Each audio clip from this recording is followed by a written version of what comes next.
CD 7. I've got stretch marks. I've got boobs that look better with a bra on, cellulite and wobbly bits. I haven't done all the pelvic floor exercises that I should do. She winced. Maybe that's too much information. But I think you should know I'm far from perfect. He put his hands on her shoulders. I don't need you perfect, he said to her. I'm happy that you're here. Have you been with older women before? Aside from kissing you the other day? He smiled. Not that I'm aware of. Joe, I'm a grown man, but I'm 10 years older than you. He shook his head. Our age doesn't matter. You're beautiful. You haven't got a fetish, a mother complex. I told you you're nothing like my mother. You're nothing like any mother I know. He unbuttoned the top of her dress. His fingers stroked down her chest, between her breasts. He kissed her lips, lightly, and her chin, the side of her neck. She tilted her head helplessly, her body thrumming. I'm probably braver in text, too, he murmured into her ear. But maybe we can be brave together. How? His smile was crooked. Let's do what you said you wanted to. Exactly as you said you wanted to do it. I don't know if I remember every word. Why don't you start with unbuttoning my shirt? She laughed, nervously. It hasn't got buttons on it. Then take it off. He gazed at her, with the touch of a smile still on his lips, his blue eyes sexy, a hint of stubble on his chin. His room was bare, unmarked. Anything could happen in it. I want you to, he said. I really want you to. Joe swallowed, and then she grasped the hem of his T-shirt with both hands. She had undressed people before, men before, but not so boldly, not whilst talking about it in full daylight, her eyes open to see everything and be seen. She pulled his T-shirt up over his head. He raised his arms to help her, and she saw the dark hair under them. She didn't know what to do with his T-shirt once it was off him, so she handed it to him, and he dropped it on the floor. He wasn't smiling now. He looked very serious. Then you said you wanted to touch me, he said. She reached out a hand. Her fingers were unsteady. She touched his bare shoulder, the smooth, warm skin with the bones and muscles underneath. Slowly, she slid her palm downwards. He had hardly any hair on his chest. She touched the soft jut of his nipple, the ridges of his ribs. His belly was firm, moving rapidly with his breaths. She slipped the tip of her finger into his navel. Then I said I wanted to undress you. He did, button by button. He slipped her dress off her shoulders and let it fall next to his T-shirt. He did not kiss her, but looked at her. He unfastened her bra and eased it from her. He pushed her knickers down her legs, kneeling as he did so. Jo could barely breathe. Her cheeks were aflame. She looked down at herself and saw the pale, loose skin of her belly, the mark her bra strap had left. She saw Marcus's curly head next to her hip, felt his breath on her, wondered if he would kiss her or touch her, and take what they did into his hands so she wouldn't have to think about it. He stood. He looked her up and down, and Jo had to fight to keep from apologising. There was a mirror behind her. She had seen it when she'd come in the room. She would not look into it. She would try to see herself in his eyes. She saw his throat working as he swallowed. Now, he said, his voice hoarse. You wanted to push me down on the bed. She did. She straddled him, her palms braced against the hollows of his shoulders. She felt him hard against her, and she looked down into his face, into his eyes, which never wavered. Later, much later, she followed him downstairs, wearing his T-shirt and her lacy knickers. Her thighs were sore, her skin rubbed into contentment. She had glimpsed her face in the mirror before she left the bedroom, her flushed cheeks, her rumpled hair. Marcus went into the kitchen to put on the kettle, and she checked her phone in her handbag, which she had dropped on the floor near the front door, and then wandered into his living room. Like all of the rest of the house, it had white walls and a neutral carpet, the default new house blank decor. He had a squashy sofa and a scarred coffee table covered with folders of marking, a television, and a stereo with a record deck. The CD he'd been playing when she came in had long since finished. There was a large cardboard box near the sofa, apparently filled with newspaper. She reached for it to see what was inside, but stopped herself. "They're photographs," he said, coming into the room. "I haven't had the chance to put them up yet." He gave her one of the mugs he held. "Your cup of tea. Finally." "I think I liked what we were doing even more than a cup of tea." She curled up on the sofa, and he nudged beside her, his arm around her shoulders. He was only wearing his boxer shorts. She couldn't resist running her hand up his thigh, watching how the hairs, stroked against the grain, stood up and clung to her palm. "Where are the kids?" he asked. "With their father?" I was too distracted to ask. "With Honor. My mother-in-law. She hasn't rung, so I assume they're fine." She hoped they were fine. Guilt threaded into her gut. She could run back and check. But actually, Honor was right. She did deserve some time for herself. "What are the photographs of?" "You're welcome to have a look." She knelt by the box and lifted the framed photos out, one by one, dreading the photographs of old girlfriends. But they were landscapes, bleak and rocky, ice and water, some black and white, some colour, a blue interior of ice, a red and black lava field, a scooped-out green valley. "You took these?" "I've spent quite a few holidays in Iceland. I love the geology." "This one." He reached past her and took out a photo. It was white and blue curves, like the spiral of a snail shell. The scale was impossible to determine. "I have a thing about glaciers." "So the teaching is a hobby?" "The teaching is a job. The glaciers are a hobby." "The mass, and how slowly they move, and how they change the environment. Mountains literally moved by water. It puts everything in perspective." He laughed. "All the rest of my family like to go somewhere warm on holiday. My mum calls me a penguin." "Penguins aren't in Iceland." "Well, my mum isn't always scientifically accurate." He put the photo down. "Anyway, there, you've discovered my dark secret." "That's it? Glaciers?" "You're right. Glaciers aren't a secret. My Year 7s are sick of me banging on about them." He grinned at her. "You're my only secret." "I think you're mine, too." "That means we have a lot in common." "No," she thought, "we have each other in common, and that is all." She picked up the photo he'd laid down. "You should put these up. They're beautiful." He gestured at the clean walls. "It's my fear of damaging the house. Also, I haven't got a great eye. I've had them framed, but I wouldn't know where they'd look best." "I'll help you do it," she said, and then blushed.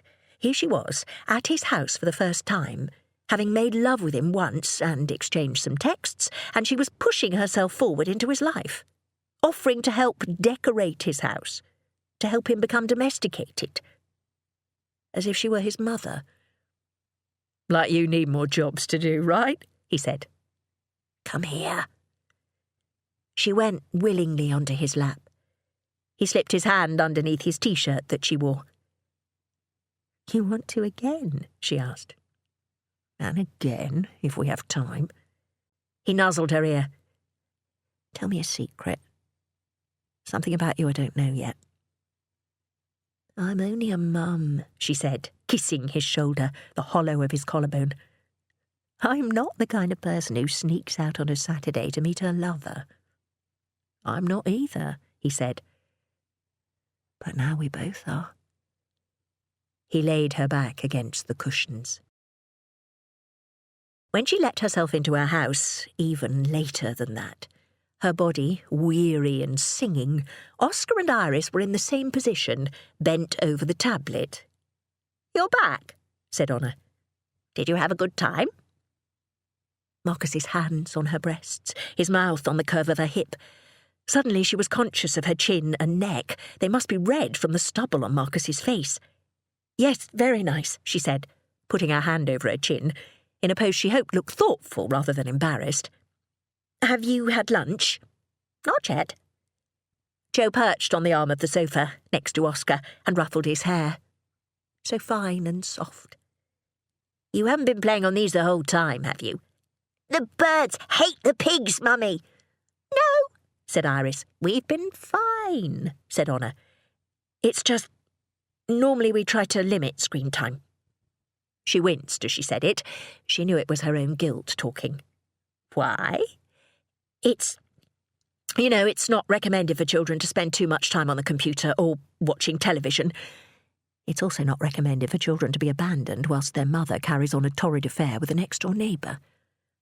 I usually give them an hour a day. The ability of the middle classes to punish themselves is incredible. If tablets had existed when I was their age, I would never have got off the sofa, and I hardly think that I'm intellectually disadvantaged. Jo rubbed her chin. I'll get lunch, shall I? Chapter 27. Lydia. This is what love feels like. It's a burning in your chest. A free fall through whooshing air. It's an itch in your skin which can only be soothed by touching. It's how you store up every little word and expression and hoard it for later, when you can go through it in your head and look for the coded messages. It makes you greedy and jealous and resentful and sad. It makes you hate the person you were born as. A jigsaw with a piece out of place where your heart should be. No, I want to think about the good parts, not the bad parts. Love gives everything another meaning, another layer on top. It means that even a wave or a smile is significant. It makes food taste better. It makes air delicious. It makes the blood pumping through your body feel like a miracle. And when you think about it, how unlikely is it that out of all the atoms in the universe, they have somehow combined to make both you and the person you love, and that chance has brought you together to be on the same patch of earth at the same time as each other? There must be a million reasons why you should never have existed, why you should never have met. And yet you did. One morning at the school gates, when neither of you had anyone but each other. Sometimes I think about fate. If Dad hadn't died, if Mum hadn't married Richard, I would never have met Avril. Maybe I would have been happier. We would never have moved, or maybe we'd have gone back to Cambridge, and maybe I would have met a girl who could have loved me back. Maybe I'd be out. Maybe I would have told Dad, and he would have told Mum, and everything would be calm now, no scene or worries. Maybe I would feel normal, or as normal as I ever could. But I would never have met Avril. Never seen her smiling at me across a crowd. Never shared secrets and bags of crisps. Never linked arms, or held hands, or breathed next to each other at night. And the thought of that is worse than the thought that I've missed maybe being happy. Maybe in another time, another place. Since I've met her, every April has been her month. I haven't told anyone. Like so many things about Avril, it's my secret. I watch the trees and flowers bud and spring into new life, and I'm always happy.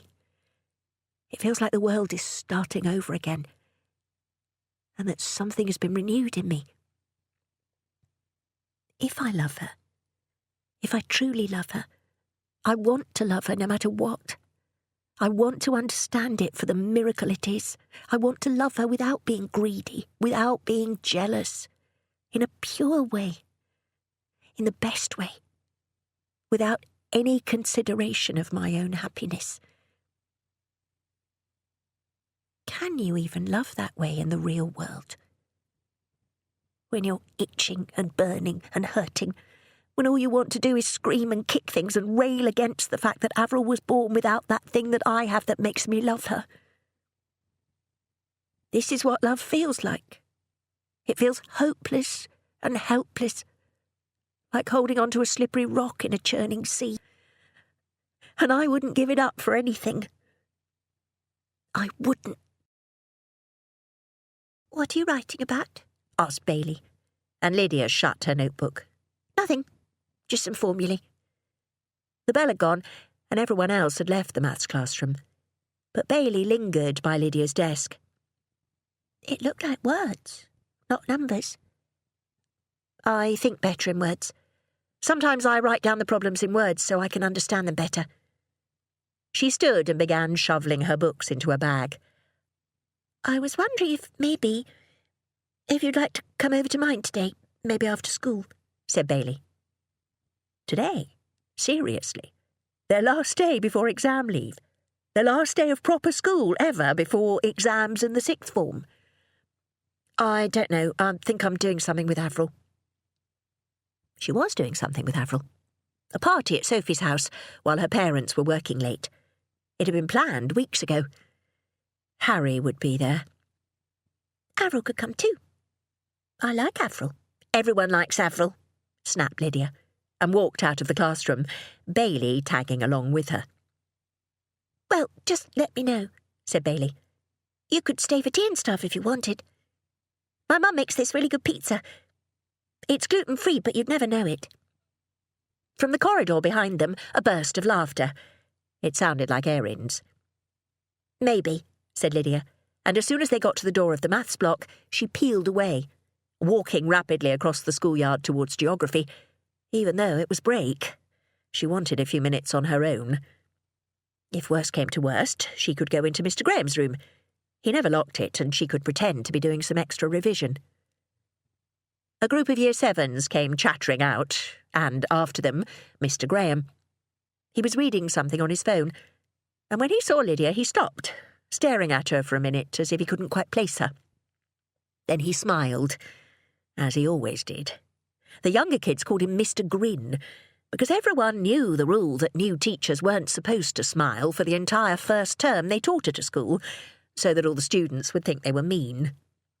Mr. Graham had smiled right away, in his very first tutor session with Lydia's group. He wanted to be liked. It was a weakness in a teacher, and he got some stick from some of the boys in her year because of it. But you couldn't exactly tell a teacher they should be less nice. They had to figure out those things for themselves. "How's it going, Lydia?" he asked her, and she smiled back at him. A fake smile, but he'd never know that, because it was the same fake smile she'd been giving everyone. "Good," she said. "Were you coming to see me about something?" He stuffed his phone in his pocket, almost guiltily, and Lydia wondered if he'd been looking at porn on it or something. Glacier porn. Girls posed on icebergs. She and Avril had a joke about it, like they had a joke about Miss Drayton's inappropriate fixation with all the sexual metaphors in every single thing they read.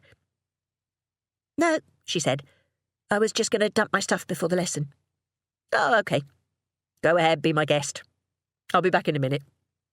He smiled again, even broader than the last smile, and walked off rapidly to mainline caffeine or whatever it was that teachers did in their staff room during break time. She watched him go, and then slipped round the building past the shrubbery, to the place near the fence where sometimes people went for fags.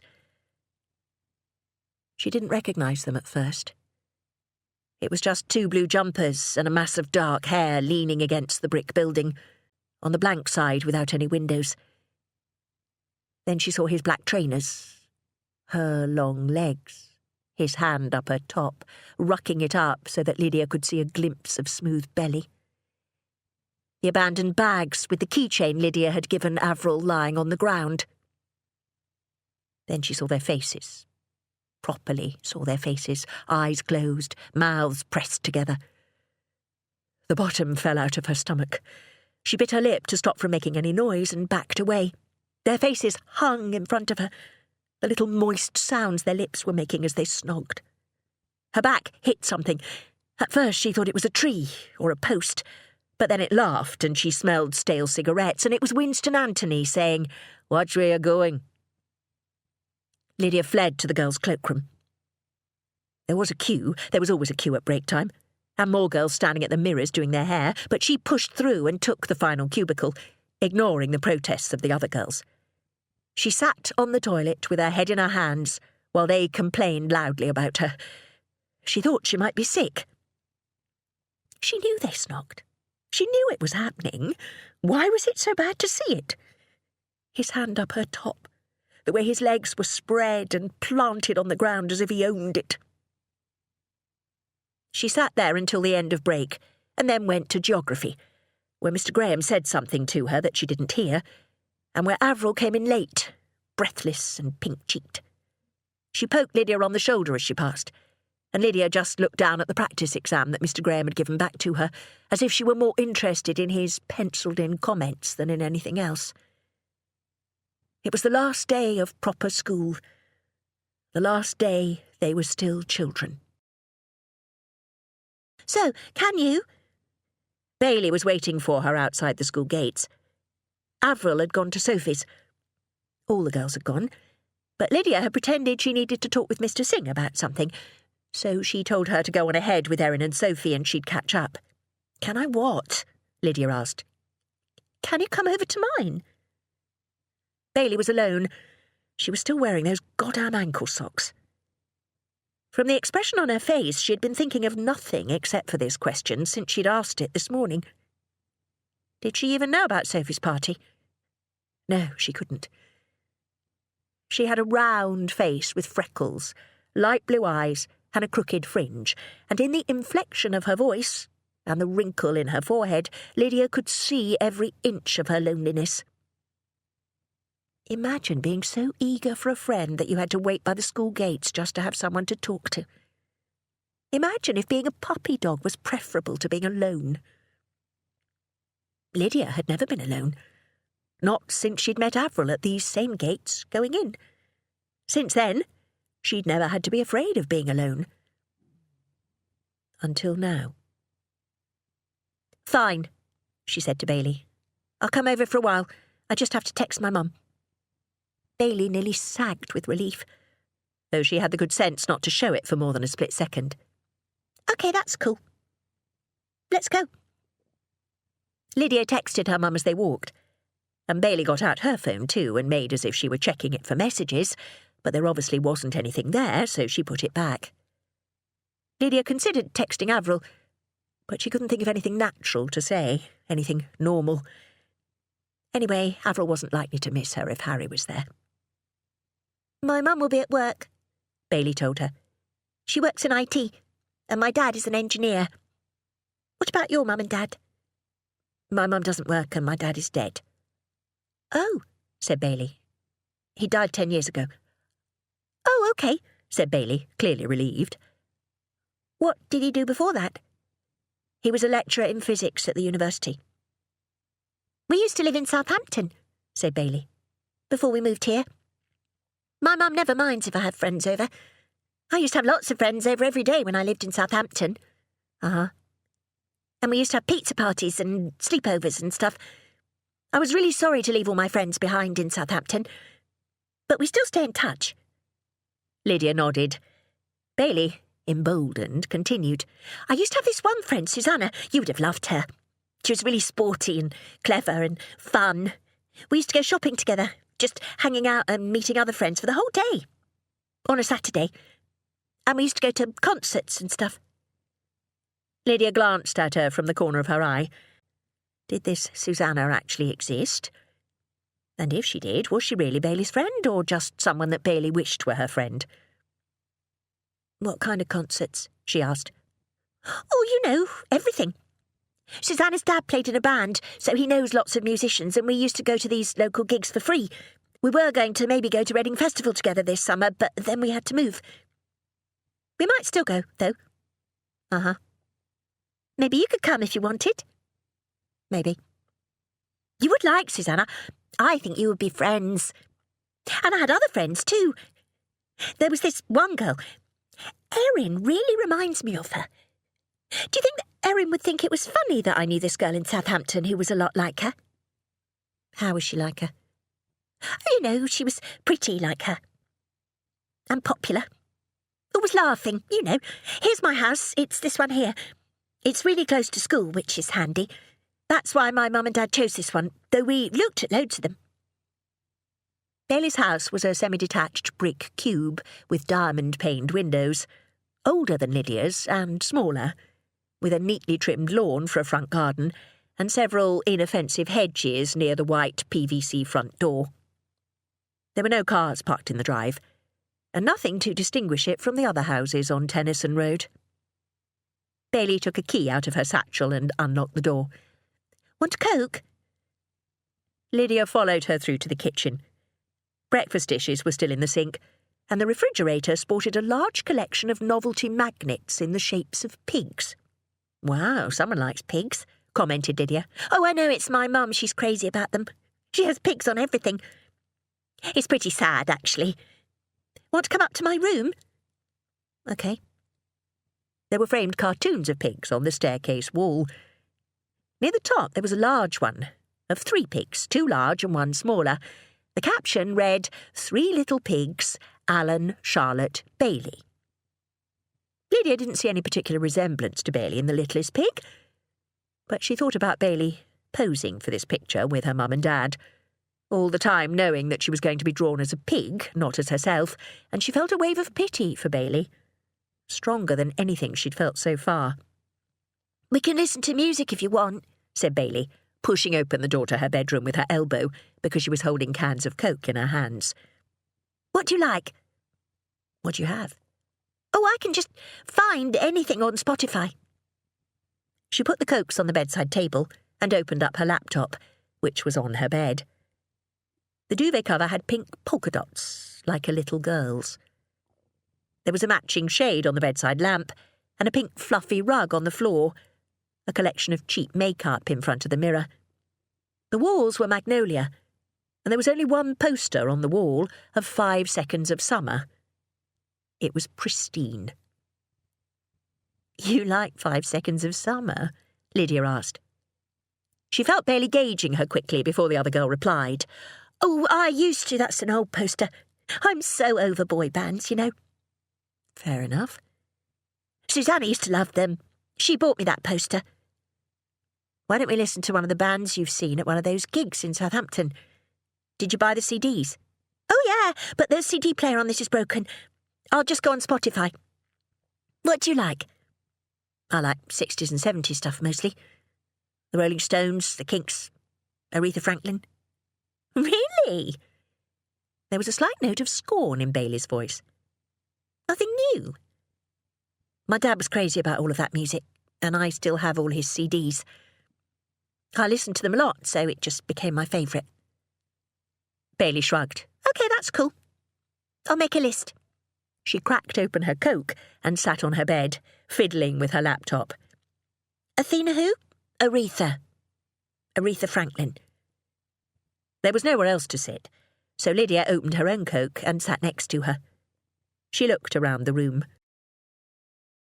There weren't any CDs. Or books. Or clothes littering the floor.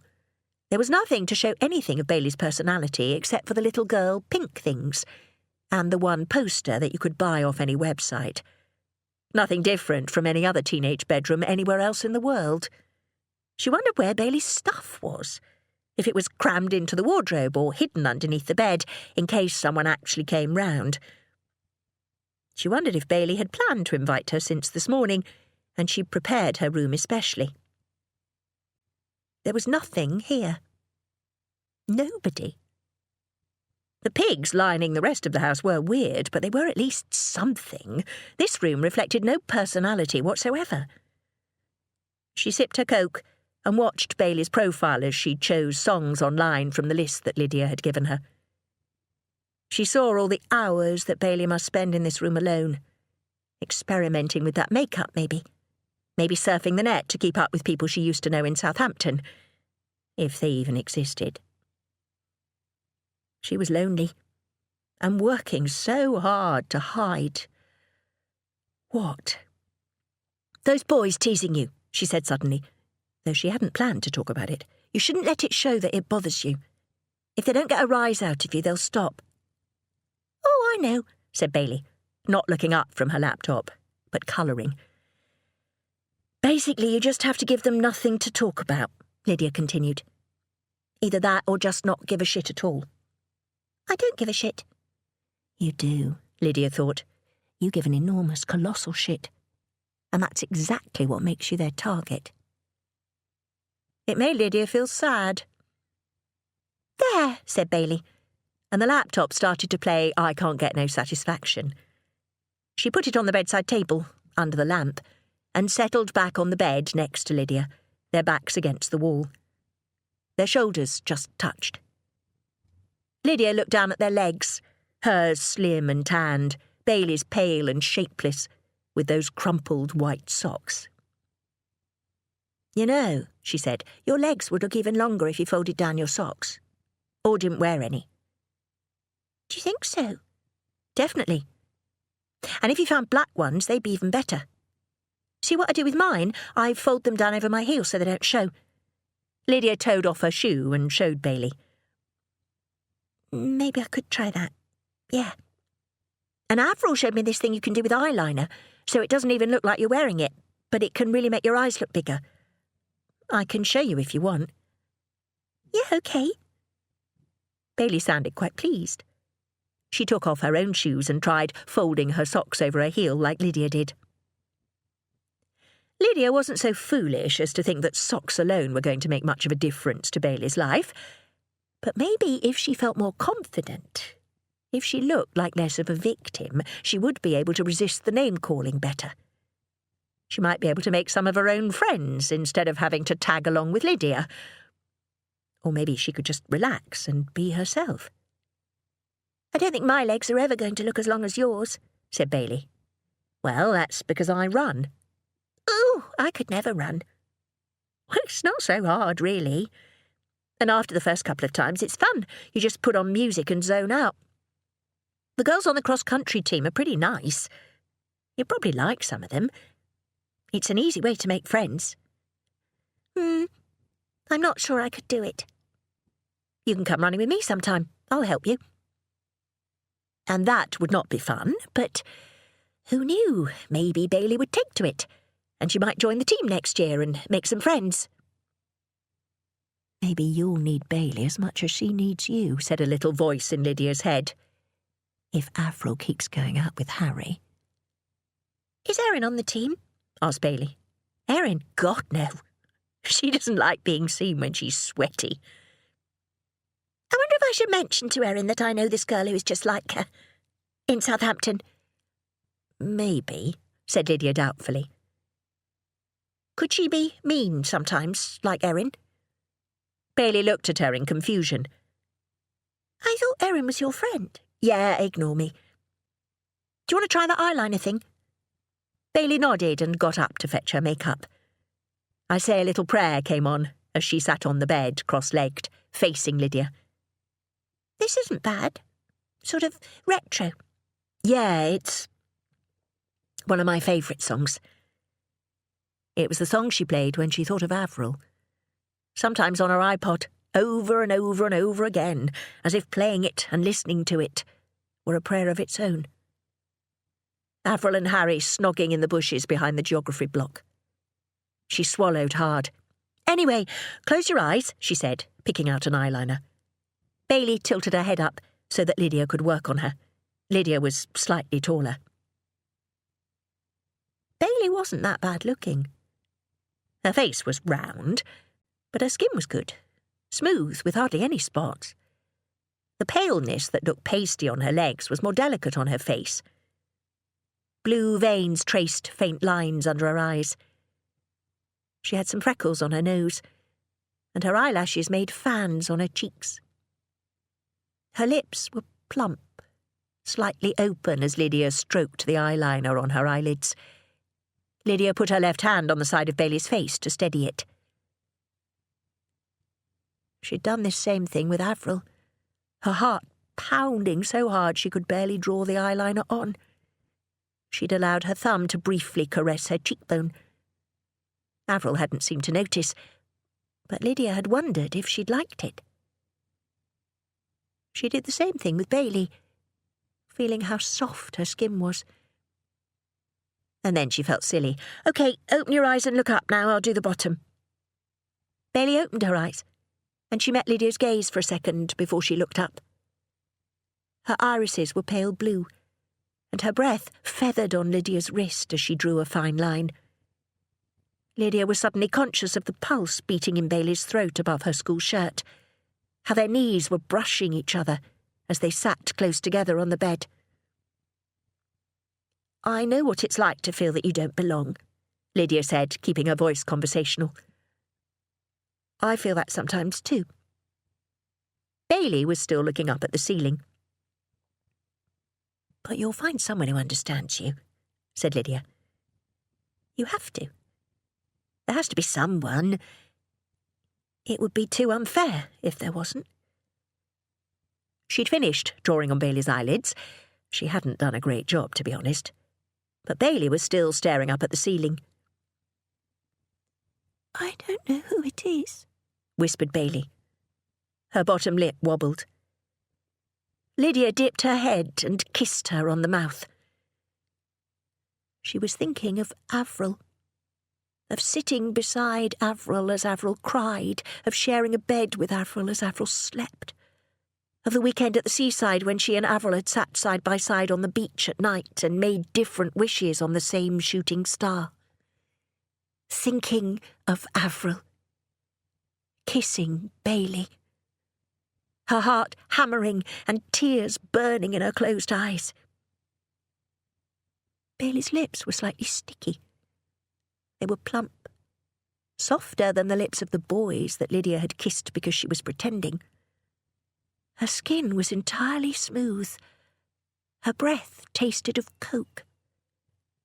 She was the first girl that Lydia had ever kissed, her first real kiss, with someone she didn't even love, thinking of the person she did. Oh, God, a mistake. Her eyes snapped open and she drew away, quickly, to the end of the bed. Bailey was staring at her, wide-eyed, her mouth open.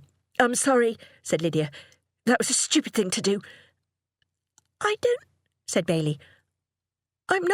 I'm sorry, I don't know what I was thinking about." A tear rolled down her cheek. She wiped it away, hoping that Bailey hadn't seen it. "Is that why?" said Bailey. "Did you think that what they said was—" "No, of course not. It was a joke. But a stupid one. Anyway, I've got to go." Lydia scrambled off the bed and grabbed her phone, nearly tipping her can of Coke over Bailey's laptop. But she caught it in time. "Whoa, close call," she said cheerfully, in a voice that sounded just like her mother's to her ears. She shoved her shoes on her feet, feeling Bailey staring at her, feeling her lips still warm. "OK, well, see you around." She fled down the stairs, past the cartoon pigs, and out of the house. She ran down the street, ran in her school shoes as fast as she could, with her hair whipping around her face and her bag bumping on her backside, ran until she was out of breath and rounding the corner of Shakespeare Drive into Keats Way. And only then did she realise that she hadn't told Bailey not to tell anyone what she'd done. Chapter 28. Honour. Emma Bovary, arsenic. Anna Karenina, train. Maggie Tulliver, river. Lucy Westenra, steak. Tess d'Urberville, noose. Porphyria, her own hair, Desdemona, pillow, Clytemnestra, sun. Fictional fallen women, a long line of them, all the way back to Eve and her apple. For most of her life, Honor had learned about the world through reading. And in most of her reading from a very early age, she had learned that if you were a woman and you desired, you died. And yet, when she'd been a fallen woman herself, desiring Paul, snatching stolen moments with him, she had never felt so alive. For 3 years, she had been so happy she had glowed. Strangers had commented on it. She tripped lightly through life, the right words appearing on her lips, her body finally understanding why it was made. Her intellect had never been so sharp, her research never so instinctive. She had never felt she was doing wrong, never even thought of his obligations or her sins, until that evening when she visited his house and met his family. Jo, with her secret liaisons with who-knew-what man, was less than subtle. She giggled over text messages and glided around the house, singing. She had a spring in her step, a sway in her hips. She whistled, picking up her children, changing nappies, scrubbing the surfaces, folding laundry. Honor could not see her clearly, but she could see the glow. She could almost feel it emanating from Jo's skin. Because the truth was this. Despite Honor's reading, despite what men and a few chosen women had written for hundreds, even thousands of years, for a fallen woman, the right kind of falling was not torture.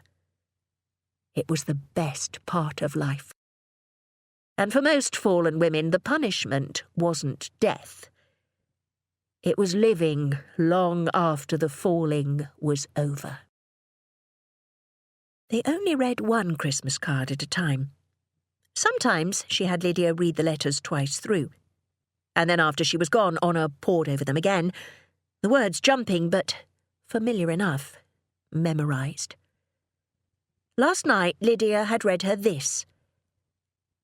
I think about how precious my time with my children has been, and I know that if your mother had told me of your existence, I would not have had the same time with my 3 girls. I would not have been able to play with them every day, or seen every small change as they grew. But I would have had time with you. How can you choose between children? You're all grown now, and it's too late. But I can't blame your mother. She must have known that she could be enough for you. Lydia put down the letter. He forgave you. Honor reached out her hand for the letter, as if she could absorb the words by touching them. I have yet to forgive myself, she said. Are you certain you don't mind looking after them again, Honor? Jo paused in the doorway. She was nearly on tiptoe from the force of the desire driving her out of the house. The physical therapist told me to stay active, said Honor. It's either this or go out and join a netball team. Jo made a sound that was half a laugh, as if she couldn't tell whether Honor was making a joke or not. Well, if you're sure. It's a lovely day. There's a chair out in the garden if you want to take them out there. Stop fussing. Go. And there are snacks in the fridge. Some yoghurt. Oscar likes the kind with no bits in, and Iris likes the kind with bits in. And some cheese strings. And it is looking after children, said Honor. Not rocket science. Well, to be honest, sometimes I think looking after children is harder than rocket science. At least in rocket science you get to sit in a quiet room. I can manage. Go. I'll have my phone, said Jo, and gave her children a last kiss before she left them, as if she were leaving for a week, rather than a snatched hour or 2 with her lover. To her surprise, Honor felt Jo swoop down and plant a kiss on her own cheek, too. Thank you, she said, squeezing Honor's hand. And then she was gone. Honor paused, taking this in. Had Jo ever kissed her before? Perhaps once in the early days, when she and Stephen were young and fresh in love. or out of duty on their wedding day. A little hand tugged at her sleeve. "What are we going to do, Ganny H?" demanded Oscar. "Honor," she told him. "My name is Honor." "OK, Ganny H, can we play Angry Birds?" Iris crowded up against her legs, too. Children had no sense of personal space. Their little bodies were warm against her, and they smelled of milk and biscuits. "Your mother said we shouldn't spend all our time playing video games." But what did one do with children? How did one occupy them? "Why don't you play with your toys for a few minutes, and we'll work out what to do?" "No," said Iris, but both of them wandered off. Working in tandem, they pulled their toy box open and began excavating items. It had been over 40 years since Honor had been in charge of a very young child. Despite what she'd said to Joe, she had little idea of what it entailed. What she remembered best about her own early motherhood was that it had been hugely, overwhelmingly, despair-inducingly boring. She had loved Stephen desperately from the moment he was born, and yet nothing in her life had prepared her for the tedium of feeds, cleans, burps, walks, sleeps. The lack of any time to herself, hardly any time to think. She was aching for Paul, even more so because Stephen looked just like him, right from the first. She wondered every minute whether she'd done the right thing in not telling Paul. She mourned the person she'd lost, even as she was caring for the person she'd gained. And she couldn't work, of course. There were no lectureships available in London when she'd returned, and she couldn't bear the thought of writing to Paul to ask for a reference anyway. She'd decided to take a career break whilst she looked after Stephen. But the work had been her life, and without it she felt invisible, lost. Her father was a revelation. Shimon Levinson changed nappies, prepared feeds, went for walks with the pram round and round Clissold Park. When Stephen could walk, he used to lead Shimon around by the hand. Her father brought his grandson to shul, even though Honor protested that she was not bringing up her child in any superstitious religion. No, not even reform. And then her father had his second heart attack, and she lost him, too. When she'd thought about it since, she believed that she might have had a touch of postpartum depression, though it wasn't the sort of thing that was talked about then. Mostly it was the boredom, and the dark, dragging time before dawn, and the days, with hours and hours to fill with nothing. Waking up and thinking, "Oh, God, what shall I do all day?" The other mothers in the park were so young, so married. She began to work when he was napping, once he was a toddler and settled into a routine. She began researching, reading, planning articles to write so she could build up her publishing history for when she was able to apply for a lecturing post again. In her head, she would translate from Russian into English as they walked, as Stephen exclaimed over a bug or slipped pebbles into his pocket. She remembered every moment, it seemed, of his life when he was older. But from those first 3 years, she remembered very little. Sunshine in Stephen's hair, the rattle of pebbles in his pocket. She must have spent hours and hours with Stephen. She knew she had. Honor frowned and pressed herself to remember more. Came up with the damp corner of a blanket that Stephen had sucked. The scent of sterilised glass bottles. The imprint of a hand on her cheek as she rocked him to sleep. Hardly enough for 3 years. She remembered better the corridors she went to in her own mind to avoid thinking about Paul, to avoid acknowledging to herself that motherhood was boring, that she was drowning in everyday tasks and lack of sleep and no conversations except for the concrete. To avoid thinking of the nights when she dreamed of that moment at the top of the staircase, looking downwards and seeing Paul standing there. To stop questioning herself about whether she was doing the right thing in not telling him. When Stephen was 3, she had taken up a part-time lectureship at University College London. Her colleagues stayed late, went to conferences, travelled for research, spent years on publications. She was passed up for promotion again and again, not because of her intellect or her academic rigour, but because her work had to fit around school hours and childminders. She was able to dedicate more hours to her work as Stephen grew, but she had lost ground. She never fulfilled the brilliant promise of her Oxford days, and never had enough time to spend with her son either.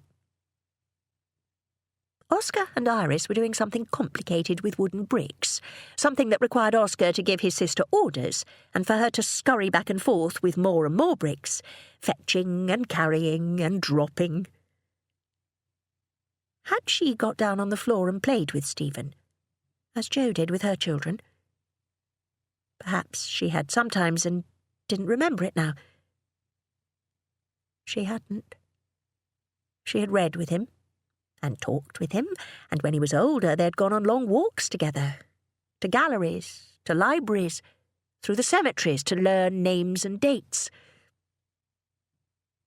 Why hadn't she played? A crash and a cry of dismay from Iris, and Honor hauled herself to her feet. Bricks littered the floor in every direction. If they stayed in much longer, the house was going to be a health hazard. "We are going to the park," she announced. "No," said Iris, jumping up and down and throwing a brick into the air with delight. It clattered to the floor, uncaught. "Yes," Honor told her, and the little girl laughed. "Will you push me on the swings?" Oscar asked. "Unless it kills me." She considered the large bag that Jo took with her on all excursions with the children, and decided against it. "Can you live with a dirty nappy for an hour, Iris?" "No." No, the only power given to wilful toddlers and cantankerous old women. "I can change nappies," said Oscar. Honor thought this was highly unlikely, but she nodded anyway. "Then you will be in charge of nappies, and I will be in charge of snacks." "Ice cream," said Iris hopefully. "Ice cream it is." "I will bring all of my trucks," declared Oscar, and he started off to get them. Honor stopped him with a hand on his tiny shoulder. "Think this through," she told him. "You are small, and your sister is smaller. Your truck-carrying capability is not as large as you may think. Meanwhile, I am elderly." "What's elderly?" "Old. I'm old. And unable to carry every one of the dozens of trucks that you possess."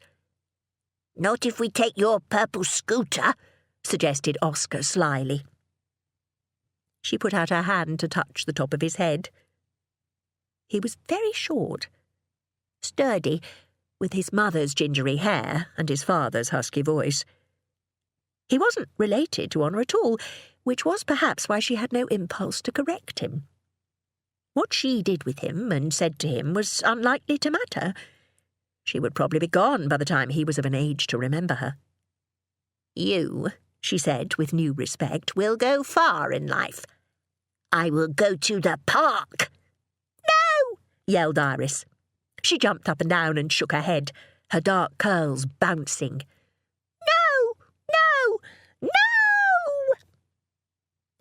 "No may seem like a rational and attractive proposition when you are 2, Honor said to her, "but when you get to my age, you will realise that you have to take the opportunities that life throws at you, before it is too late. Perhaps even after it is too late." She clapped her hands together, and for the first time in a long time she felt something small tickling inside her chest. Something a bit like anticipation. "Shall we fire up the scooter?" Oscar led them straight to it, marching across the garage like a little soldier on a mission. He put the large fire engine that he was carrying into the basket at the front of the scooter. "Can I drive?" She found the button to open the garage door and then turned to Iris, who was chewing on her sun hat. "Can you get on the back of the scooter? And when I sit down, you will have to hold on to me." "No," said Iris, nodding, and clambered onto the seat. Can I drive? Oscar asked again. No, said Honor. But you can do something better. Do you have sharp eyes, Oscar? I have really sharp eyes. I can see everything. Good. That's exactly what I need. She stooped down as far as she could, lowering her voice confidentially. I need you to stand in front of me on the scooter with your hands on the handlebars. And you need to keep a sharp eye out for things in front of us. Things we might crash into. Can you do that? Yeah! Well done. She climbed onto the seat, reaching her arms either side of Oscar, perching on the edge of the seat to leave room for Iris. She found the starter switch by feel and started the electric motor. The children squealed in excitement. Can we go fast? Asked Oscar. Fortunately, we cannot. She positioned her hand on the throttle, ready to go. Now, hold on tight, children. No! Cried Iris into her ear. The scooter jerked forward. She steered towards the light. Now, do we go left or right to get to the park? Left! No, right! Something occurred to her, and she slowed the scooter to a crawl. Do you know the difference between left and right, Oscar? She stopped the scooter. After a moment's thought, she unbuckled her watch from her wrist and put it on Oscar's left wrist. So if we need to steer in the direction of the watch arm, you say watch. And if we need to steer the other way, you say no watch. Very good. So which way is the park? Oscar considered. No watch way. Right it is. Tell me when we've reached the pavement, Oscar. His hair tickled her chin as he nodded. She started up the scooter again and proceeded forward at a crawl, listening to the gravel under the wheels, until Oscar announced, Now! She steered right, and the scooter ran smoothly off the drive onto the pavement. Now, Oscar, it's your job to tell me if we're going to bump into anything. All right. I'm very good at this, said Oscar. I'm certain that you are. The park was less than a quarter of a mile away, and entailed crossing 2 roads. Oscar guided her to the dipped curbs, using his watch hand, and together they checked for traffic, Honor hushing the children so that she could listen. At the second crossing, Iris started bouncing on the seat and yelling, Park! You must be quiet and calm, so that your brother and I can concentrate, Honor told her, and Iris immediately subsided. Can you see any cars coming, Oscar? Look carefully. No cars, Gunny H. No cars, agreed Iris. Honor thumbed the throttle, and they rolled off the curb. Park! Sang Iris in her ear, and Honor saw movement to their right. Belatedly, she heard the car coming, a low hum of engine, hardly louder than the scooter's electric whine. Where was the brake? How did she stop? She yanked her hand from the throttle, and the scooter jerked to a halt. Iris banged against her back. Ow! Yelled Oscar. She heard the car pass in front of them. It was close enough so that she could feel the breeze it created and smell its warm tyres. I think, she began, and realised that she had no breath to speak with. She waited until she could breathe again and said, I think this may be more dangerous than I anticipated. I'm okay, Oscar told her. I just bumped my arm. Can I press the button to make it go? No, said Honor. Her hands were shaking slightly as she started up the scooter again. She listened carefully and turned her head to either side several times before she crossed the road and rolled onto the pavement leading to the park. Slowly, steadily, the scooter's engine labouring against the slight incline, they made their way to the play area. Both the children jumped off the scooter. Honor's heart was still hammering. Her palms were damp. I help you, said Iris, and Honor felt a little hand creep inside hers. She let Iris assist her getting off the scooter. Oscar held the gate open for them, And then the two children were off, running and shouting to each other, into the grey area where she couldn't see. "Stay inside the play park," she called to them, and followed the fence along counterclockwise until she found a green painted bench to sit on. She could hear the children talking to each other. As always, she caught the park in snatches. There was some sort of rubberized matting on the ground, presumably to make children bounce when they fell. A tracery of lines and shadow was a climbing frame. A sense of pendulum movement was the swings.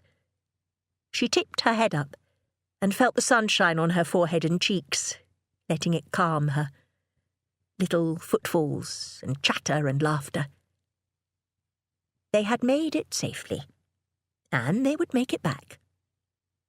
She would be careful, but perhaps after this they should stay in the garden. She laughed aloud, surprising herself. Who would have thought, at her age, that she would be embarking upon adventures?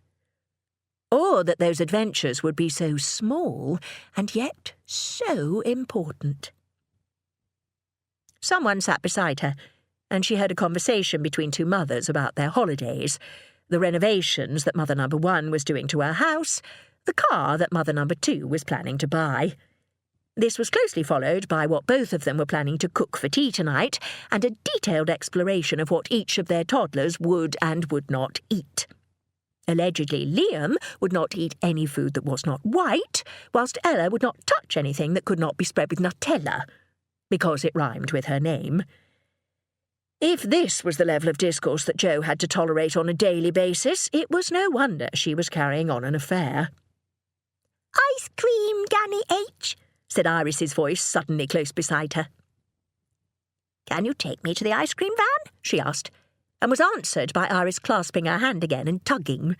She stood, and her other hand was seized by Oscar. She let them lead her, like a child, to the ice cream van, where she bought 3 large 99s with flakes, selecting the coins by feel. Then she let them lead her to another bench. The children sat on either side of her, their legs pressed against hers, their elbows bumping hers as they all ate their cornets together. She had rarely tasted anything so delicious. Chapter 29.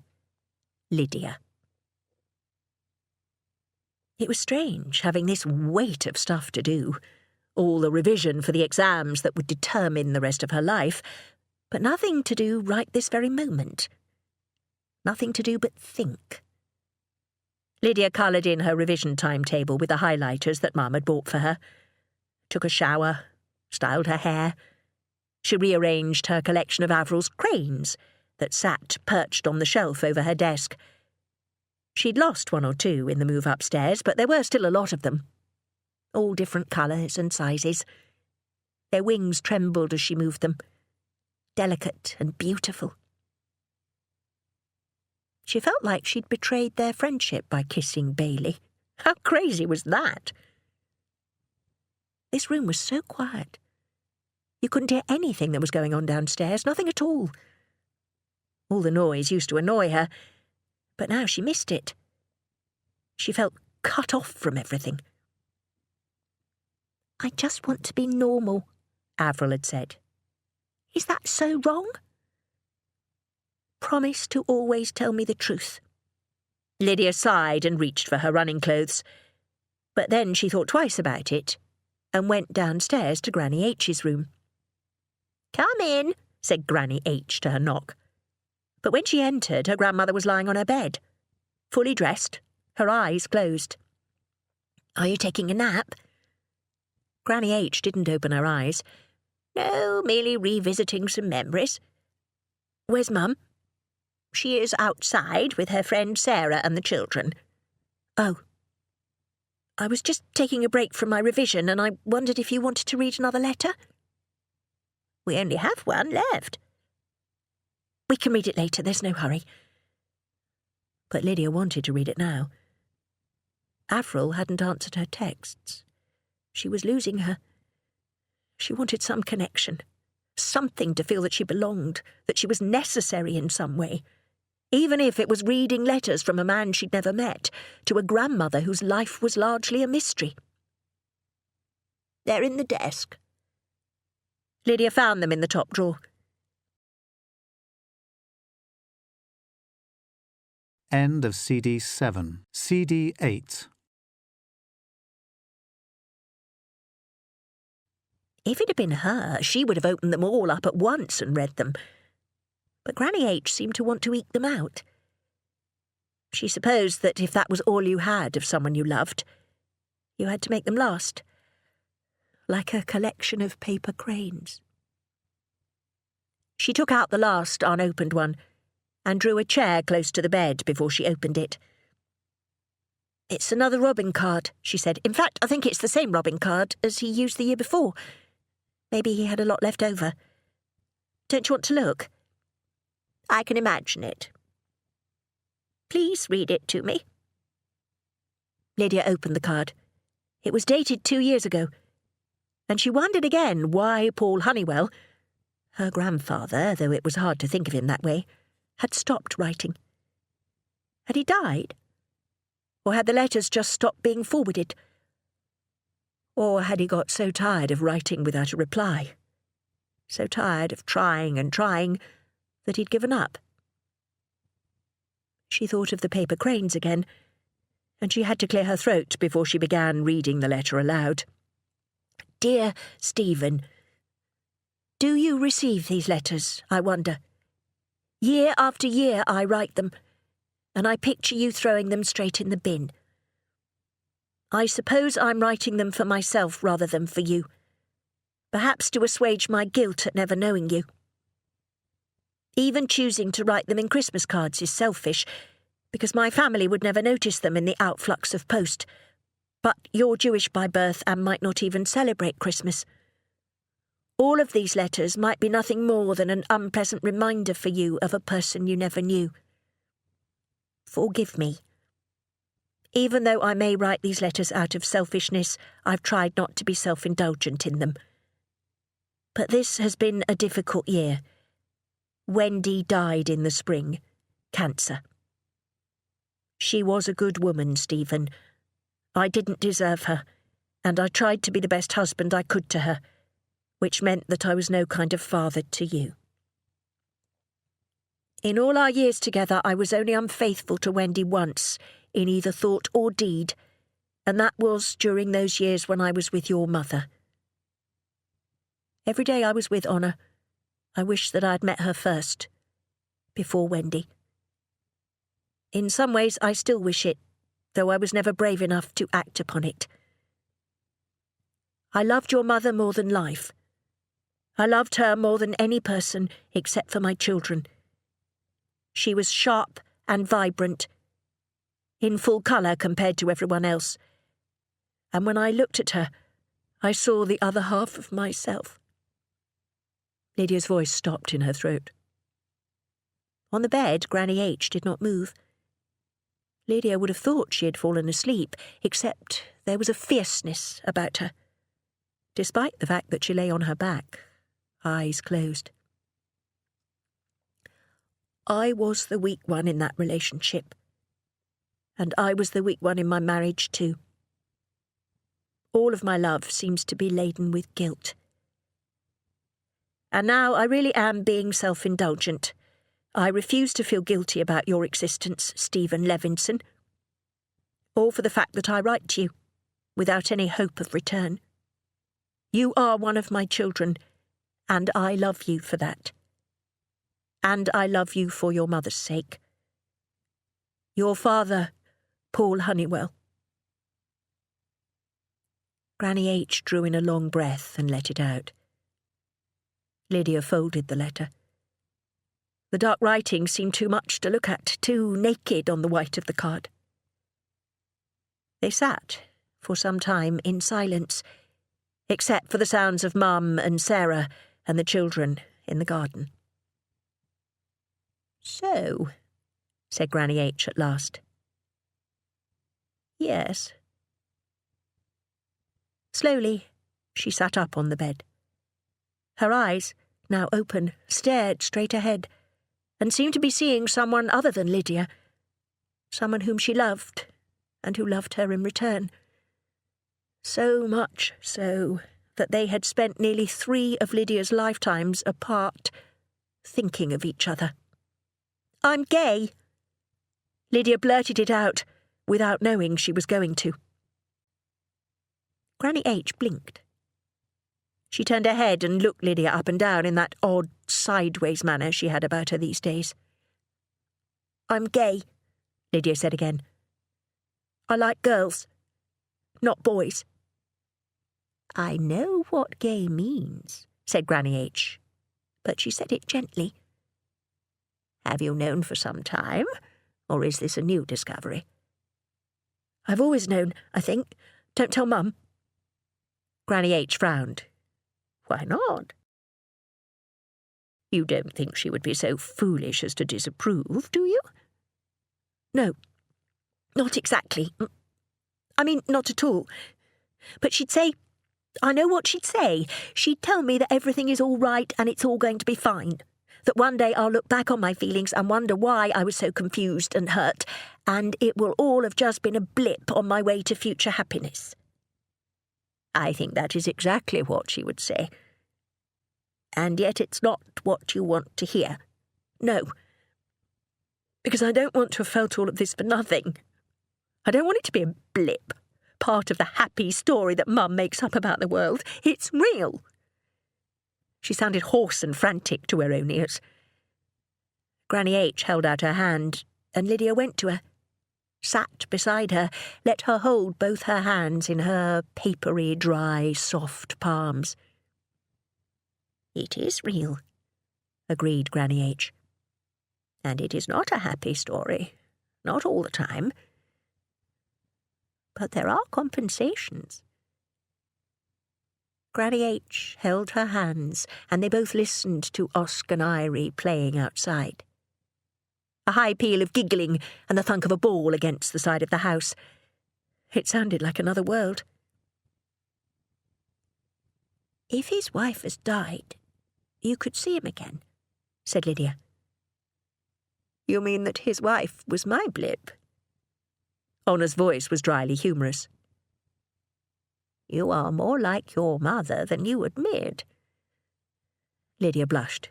"Sorry, I just—" "You want a happy ending. But even though we read the stories, we are realists, you and I." Chapter 30. Joe. She couldn't believe his body. No, she could believe his body. Only just. What she couldn't believe was that she was here in bed with him. Not for the first time, or even the second. Side by side on their backs, on the bare sheet with the duvet pushed off onto the floor. They had been so eager that Marcus still had his socks on. He pulled her over so that her head rested on his chest, and she laid her hand on his flat stomach. His heart was still beating hard. She knew, even from her brief experience, that he would be ready to go again within half an hour. Even sooner if she pushed the matter. "Why are you smiling?" he asked her. She raised her head. "You couldn't see me smiling." "I felt it." He stroked her hair back from her face. "You're laughing at my socks, aren't you?" "I was just thinking that the last time I slept with a man in his 20s, I was in my 20s myself. I'm 30 next month. I think I want to eat cake in the rain." "And then you can sleep with a man in his 30s. He smiled at her, then sobered. "Was it Lydia's father?" Joe nodded. "Stephen." "How did he die?" "You don't have to tell me," he added quickly. "I don't mind." "He died saving someone else's life." His hand had been idly playing with her hair, but it stilled. "That's amazing." "Stephen was like that." "Lydia knows." "Yes, of course. We're very proud of him, while at the same time missing him like crazy." "And your second husband?" was an arsehole. Actually, I don't think I've said that aloud before. He's remarrying in July. Yikes. She smiled at Marcus. She liked the yikes. She liked that he asked about her husband's. She liked the way his hair curled on his forehead and the laughter lines in his otherwise unlined face. She liked him altogether more than was appropriate. "And you?" she asked. "Why haven't you found a nice girl and settled down yet?" He shrugged. I was serious about one girl. She wasn't so serious about me. "Where is she now?" "Tasmania." Yikes. Indeed. He kissed her on the lips. "My love life history is embarrassingly brief." "Give it time." "I'm learning something new every day." He kissed her longer, but Jo had to know, so she pulled away. "What happened with the girl in Tasmania? If you liked her so much." "She wanted adventure. I wanted to stay at home and teach. I'm too nice for her," she said. "Too boring." He said it lightly, but Jo could see the pain, that he was hearing the girl's voice when he said the words. She knew they were the exact same words that his girlfriend had said when she'd left. "I can't imagine you as too boring for anyone," she said. "That's what's miraculous about you, Jo. When I'm with you, I don't feel boring at all." "You're not. You're young and clever and ridiculously sexy. And I've got a mortgage and a job and I mow the lawn every Sunday. And carry on an affair with your neighbour." He laughed. His face was so sunny when he laughed. "My friend Sarah and her husband have been going through a bit of a dry spell," Jo told him.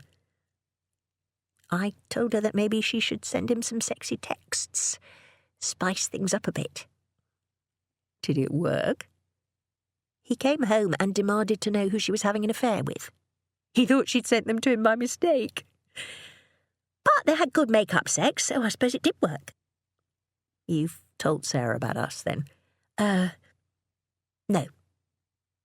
And because he seemed to be expecting an explanation, she added, "Not yet."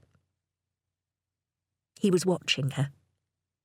She rolled onto her back to avoid his scrutiny and caught a glimpse of the bedroom wall. She'd been too preoccupied to notice before, but he'd hung up his photographs of glaciers.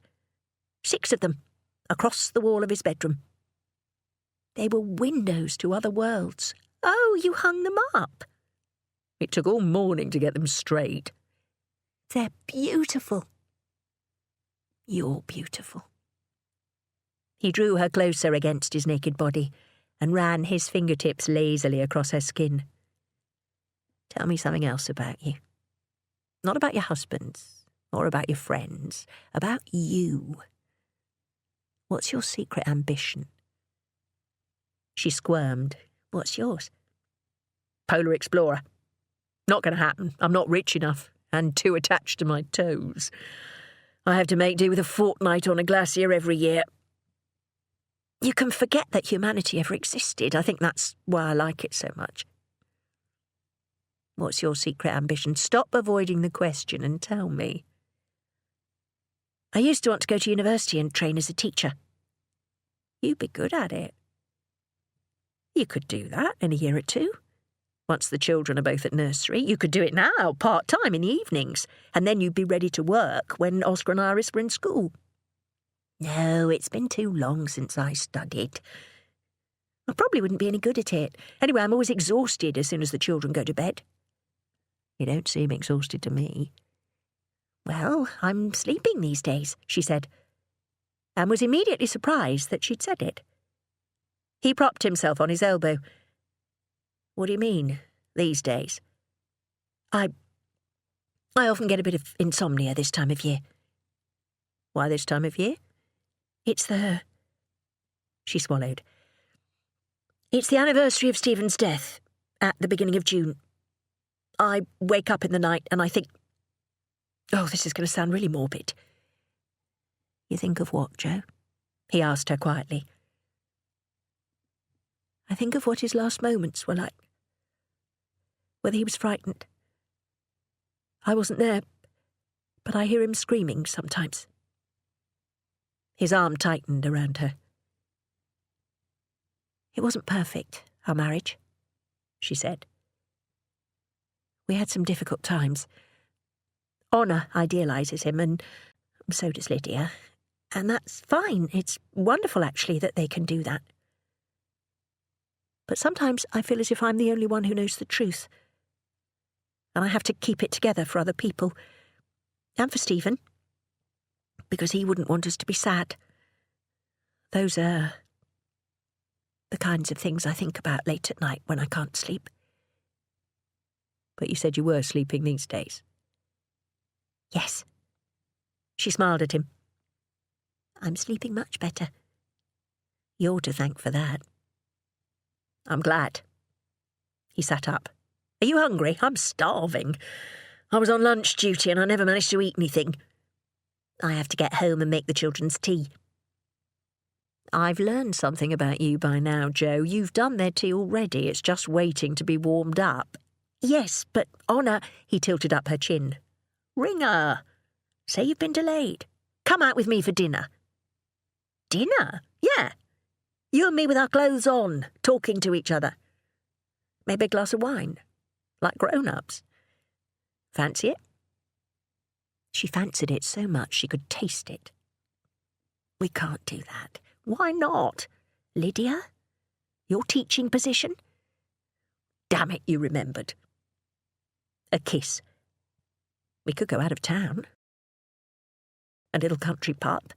I don't have time. I could make you dinner here. I make a mean spag bol. I have to get back. But her hand, seemingly by itself, slid down his belly, through the hair at his groin. But you have a little bit of time. A little bit. Her hand went lower. But she glanced at his photographs on the wall. All these places he'd been, this life he had lived, that she could never be part of. He was a stranger still, aside from these stolen hours together. Do you still love her? She couldn't help asking. The serious one, in Tasmania. I care about her. She changed me. It still hurts sometimes. I don't know. Is that love? I think it is. You still love Stephen? Despite the difficult times? Yes, she said. But I don't think about him all the time. Not when we're doing this. His eyes closed briefly as she grasped him. But then they were looking into hers again. What is this that we're doing? He asked. I'd have thought it was self-evident. He caught her wrist and stopped her hand. I don't think it is entirely self-evident. I think you need to say. This from a man 10 years younger than she was, with a body and a recovery time that would put most men to shame. A man who didn't seem to realise his own power and beauty, who was nursing a bit of a broken heart, who was a good listener, who travelled to glaciers so that he could be alone with their vastness. And that smile, far too easy to like. I'm using you for your body, she said. Haven't you noticed? She squeezed and he groaned, so she did it again. Then go ahead and use me, he whispered, tilting his head back and closing his eyes again. Chapter 31. Honour. Handwriting was nearly impossible, so she had borrowed Lydia's laptop to touch type. But the phrases that she had composed in her head felt wrong in her fingers. How could you tell a man that the son he had never known was dead? How could you explain the years of silence, the years of yearning? She had been at it for hours and made no progress. Honor rose and went into the kitchen in search of a cup of tea. She was moving more easily now. The pain was nearly gone, no more than a dull ache in the evenings, and she had dispensed with the cane, though she walked with an habitual shuffle in Joe's house so as to avoid tripping over any toys. She had mapped out this house nearly as well as her own, knew how many steps to the kitchen table, how many steps to the kettle, the reaching distance to the mug cupboard. But the clutter shifted day by day. Iris pattered over to her and hugged her leg. Honor let her hand rest on her silky curls. The kitchen was warm from the oven and smelled of vanilla and butter. Granny H, you can lick the spoon, said Oscar, putting something wooden in her hand. That's all right, Oscar, you can lick it, she said. My spoon-licking days are past. I'm Granny H's helper, announced Oscar, because I have good eyes. Are you helping Mummy bake a cake? Honor asked quickly. 2 cakes. Tea, Honor? Joe's voice had a studied lightness to it. Honor nodded and sat at her seat at the kitchen table, letting the family move around her. They were glimpses of colour and shape, noises and scents, vanilla and sugar and jam, the hot mug of tea placed near her hands. Someone knocked on the front door, and it opened straight away. It's me, called Joe's friend, Sarah. Kids are in the car, can't stop. Come on, Oscar and Iris, we're on our way to the farm park to see the deer. A bustle at the door. Honor liked Sarah, from what she'd noticed so far. She had spirit and dark skin, which made her different from almost everyone else in this neighbourhood. Bye, Granny H, cried Oscar, running over and planting a kiss on her cheek. And then they were gone, and it was quiet again. I'm going out as soon as the cakes are done, said Joe, coming back to the kitchen and taking up her mixing bowl. And Lydia's gone to the library to revise today, so you'll have the house to yourself. Are you going anywhere nice? Honor didn't expect Joe to tell her about her lover, but she couldn't resist a little probe. It's a friend's birthday. It must be a very good friend if you're making them 2 cakes. One is for us. You can't make cake in this household without giving some to Oscar. Honor hesitated, knowing she had no right to ask, then said, You were awake last night. Oh, you heard me? I hope I didn't disturb you. I was awake. You are often up in the middle of the night. I'm sorry. I try to be as quiet as I can. Joe scraped batter into the tins. Actually, I thought it was getting better. I think I must be worried about today. Honor said nothing. She did not, as a habit, invite confidences from her daughter-in-law. But Joe seemed agitated as she put the cakes into the oven and washed up the bowl and spoons. Honor wondered if she was going to hear the story of Joe's affair, and she rather hoped it would not be tedious. Though it probably lacked illicit thrill if Joe was making him a cake for his birthday. Joe pulled out a chair and joined Honor at the table. Actually, she said, sounding uncertain, you could come with me, if you like. Come with you? You may be angry about this. Honor said nothing, remembering her fury cleaning the kitchen. I'm visiting Adam Acarelli, Joe said. Adam? Asked Honor, but as soon as she said it, the name clicked into place. You're not talking about Adam. She had not said the name for 10 years. She wasn't sure she'd even said it then. But she could see it in print, behind her eyelids, next to Stephen's. You visit him? Only on his birthday. He's often lonely. I like to bring him a cake. The cake was not for her lover. It was for Adam Acarelli. Honor clenched her teeth. You don't owe that man anything. No, I don't, but I like to do it. I think Stephen would have liked me to. He's quite a vulnerable young man. He killed Stephen. Stephen died because of him. But it wasn't Adam's fault. He didn't mean to. Outcomes matter, not intentions. Well, I think intentions matter as well. And it was difficult to see him at first. But then I saw how desperate he was, and how sad. And I thought, what did Stephen die for, if this young man's life is also miserable? So you go to see him every year to cheer him up? Is that your mission? I go to see him because it's his birthday, and I think it's good to celebrate life while you've still got it. You'll forgive me if I don't think that Adam Akerele's life was worth the life of my son. That's not really the way it works, Honor. Is this a role that comes easily to you? The saint? Jo stood. It isn't any kind of a role.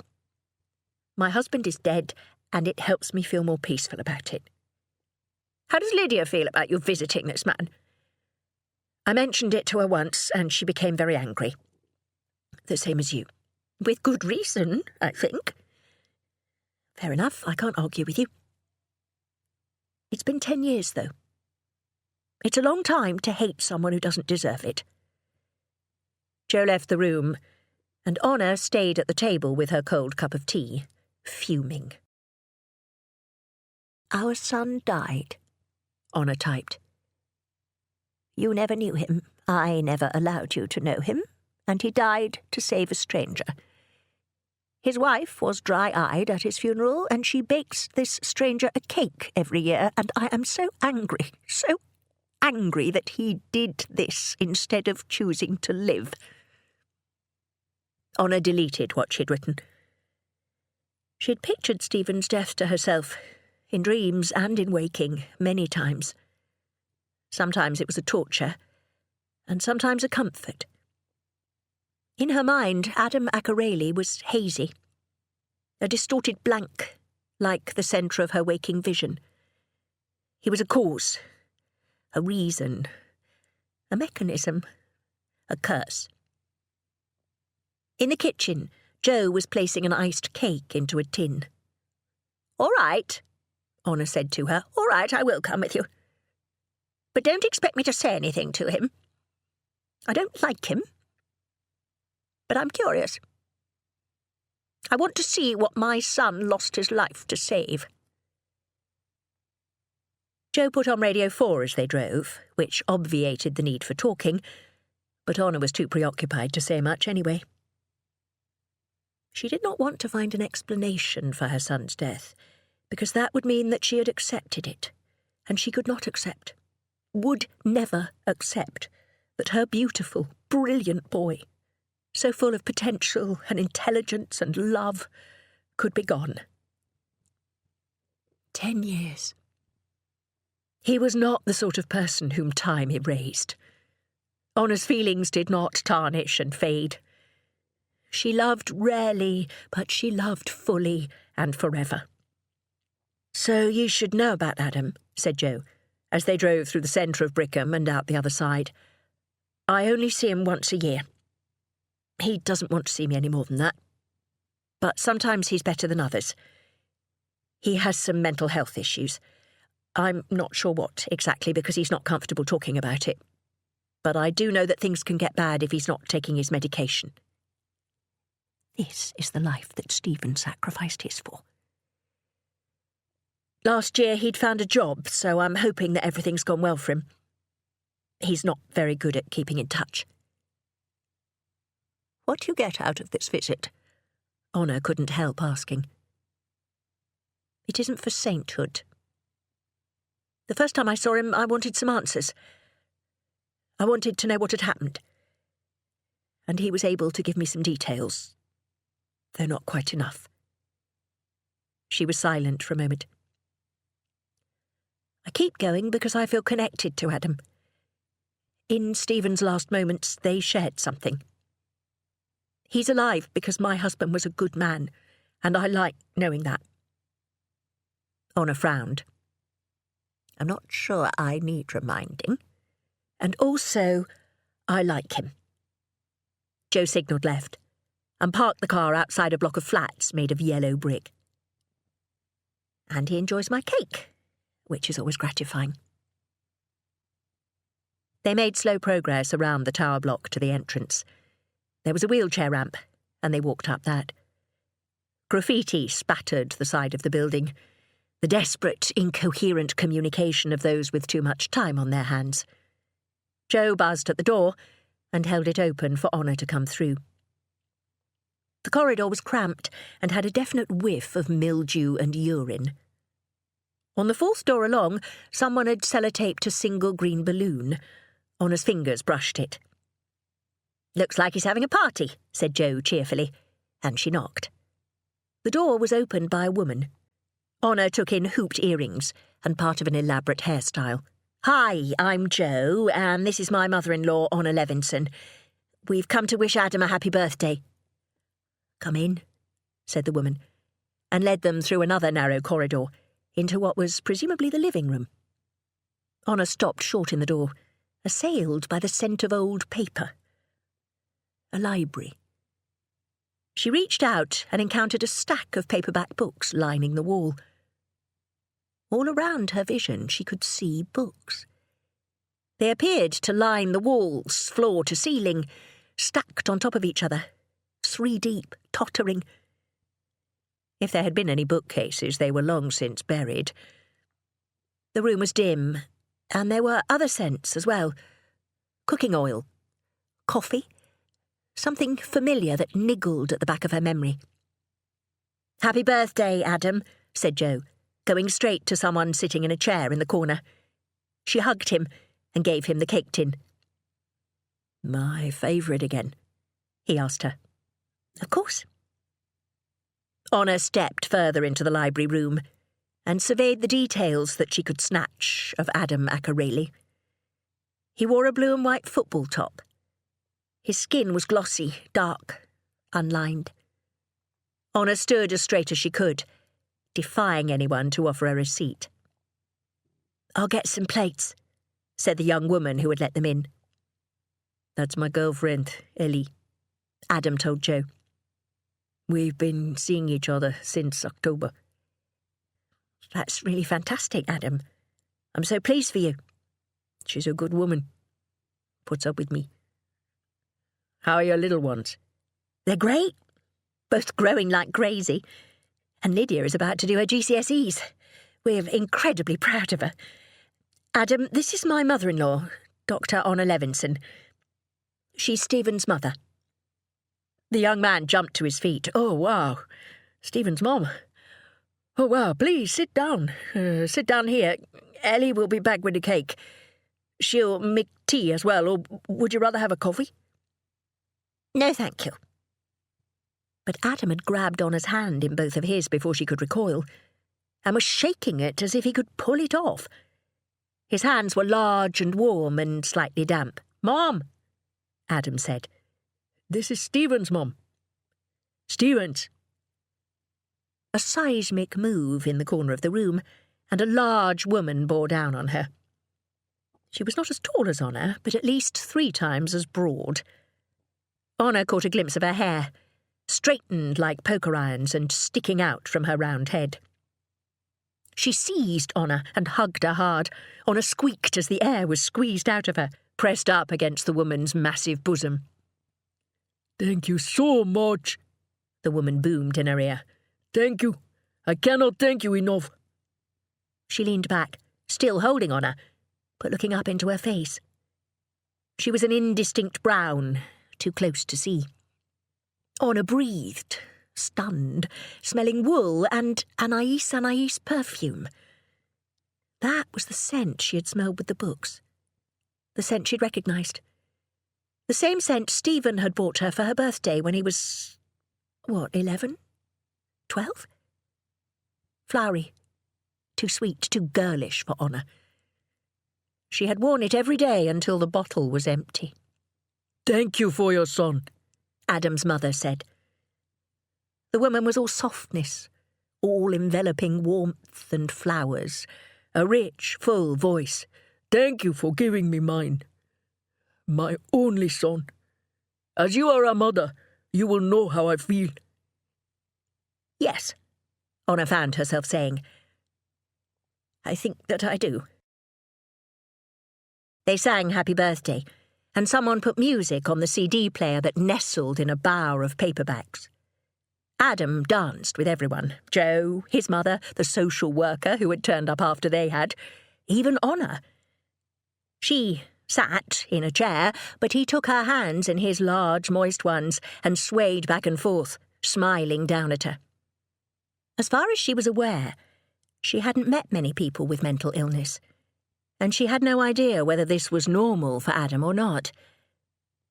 But when he danced with Ellie, awkwardly, knocking books off the piles as they moved so that they pooled like petals at their feet, he seemed happy. Jo clapped along to the music, as if it were the birthday party of one of her own children. When they cut the cake and put it on paper plates, Adam sat beside her, close enough so that she could hear the soft sounds his mouth made when he ate. "I think of your son every day," he told her. She was not able to eat much of the cake. It was too sweet. She was trying to reconcile this corporeal and solid young man with the indistinct person she had always imagined. "He was clever, wasn't he?" Adam asked. "I found out later that he was a scientist." "A physicist?" "I could tell he was clever, just from the way he spoke to me." "How?" Honor swallowed, cloying sweetness. She had thought about Stephen's last words, late at night, alone, and in dreams. But they were unclear, speculation only, as indistinct as her picture of Adam Akerele. More often she had heard his voice raised in anger against her, as it had been during their last argument. Perhaps one set of words could supplant the other. "What did he say to you?" she asked. Adam settled deeper into his chair. "I was on the bridge, going to jump off. I was waiting for a train, so it would hit me. I wanted to be sure, you know. I really wanted to top myself. And then there was this man in running clothes, climbing over the railing. I thought he wanted to jump too, and I remember thinking, isn't it funny that there are two crazies at the same place at the same time?" He spoke in the manner of a person who had told this story many times, his party piece, perhaps. No, he would have spoken of it in therapy. And to Jo. But then he told me not to jump. He asked me my name, and he told me that I shouldn't jump. So I knew he was trying to save me. And then he asked me if I knew what gravity was, what caused it. Honor had never heard Stephen in a lecture theatre, but she had heard him speak to Lydia when she was small. He was always patient, gentle, never spoke to her as if she were too young for rational thought. She thought that Stephen would have spoken to Adam like this. So I said, well, sort of, because at the moment I wasn't really thinking about gravity or whatever. I was more interested in when the train was coming. And then he told me this. I'll never forget it. He told me that gravity was the force between two objects, and that everything in the universe, no matter how big or small, had gravity.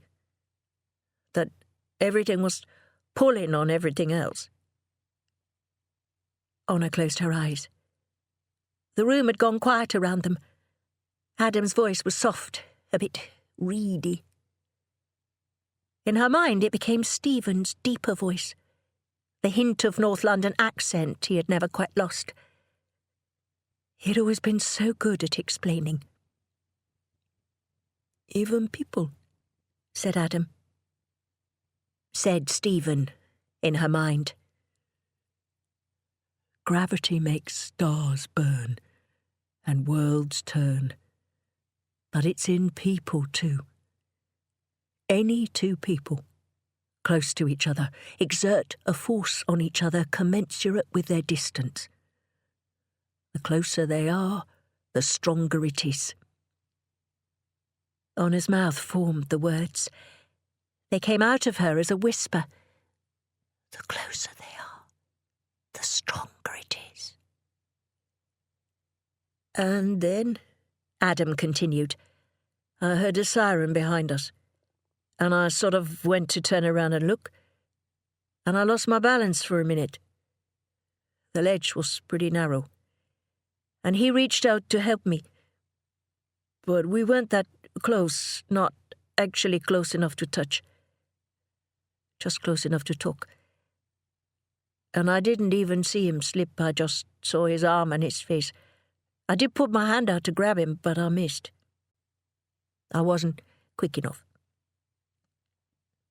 I remember him looking me in the face, though. It seemed like a really long time, but it couldn't have been a second even. We just looked at each other, like we knew each other, like we understood. Adam shifted. She could hear the chair creak beneath him. And then he fell, Adam said. On the drive back, Honor turned over the book that Adam had pressed upon her before they left. It was entirely familiar, a treasury of English verse, a paperback with a cover soft from handling. "I didn't expect him to be so young," she said. "He's 26. He was 16 when he tried to jump. The same age that Lydia is now." Jo shook her head. "I have a lot of reasons to count my blessings." "I also did not expect—" Honor couldn't work out exactly which word to choose. She did not like Adam, precisely. Her sympathy for him was limited, but she felt something for him, an emotion that had perhaps not yet been named. "I did not know what to expect," she finished. "You were angry," said Jo.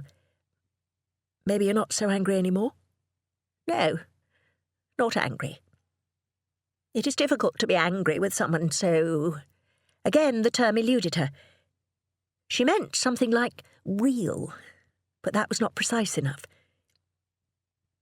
"It is difficult to be angry with someone who remembers Stephen's words so well." "The gravity," agreed Jo. "I haven't heard that in a while." "Yes, it's such a Stephen thing to say, isn't it? He used to drop stones and feathers and leaves from the bridge in the park into the pond. He was always doing experiments, even as a child." "I'm glad you came today," said Jo. Honor nodded. She was not glad, but she was thankful.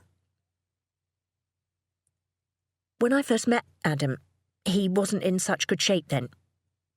He was actually in hospital because they sectioned him after his suicide attempt. I realised that if Stephen hadn't been there, then Adam would be dead. And I couldn't wish that on anyone." Honor thought about this. It was very probable that Jo was a better person than she was. As sincere as this young man had been, as grateful as his mother was, whatever connection she had felt in that strange, stuffy room lined obsessively with words, Honor knew that if she were given a choice, she would not choose Adam Akerele's life over Stephen Levinson's. But she hadn't been given that choice. She was given this reality. Was it time to learn to accept it? When the hospital rang, Jo said in a very quiet voice, so quiet it could barely be heard over the motor of the car, "And I found out that Stephen had fallen from a bridge. I thought at first that he'd jumped." "You thought that he used to get these depressions, not often and not always, but sometimes. He called them black holes. There were times when he felt that all the joy had been sucked out of his life. And there wasn't anything I could do to help him then. I just had to be there and ride it out with him. Let him know that Lydia and I would be there when he emerged again.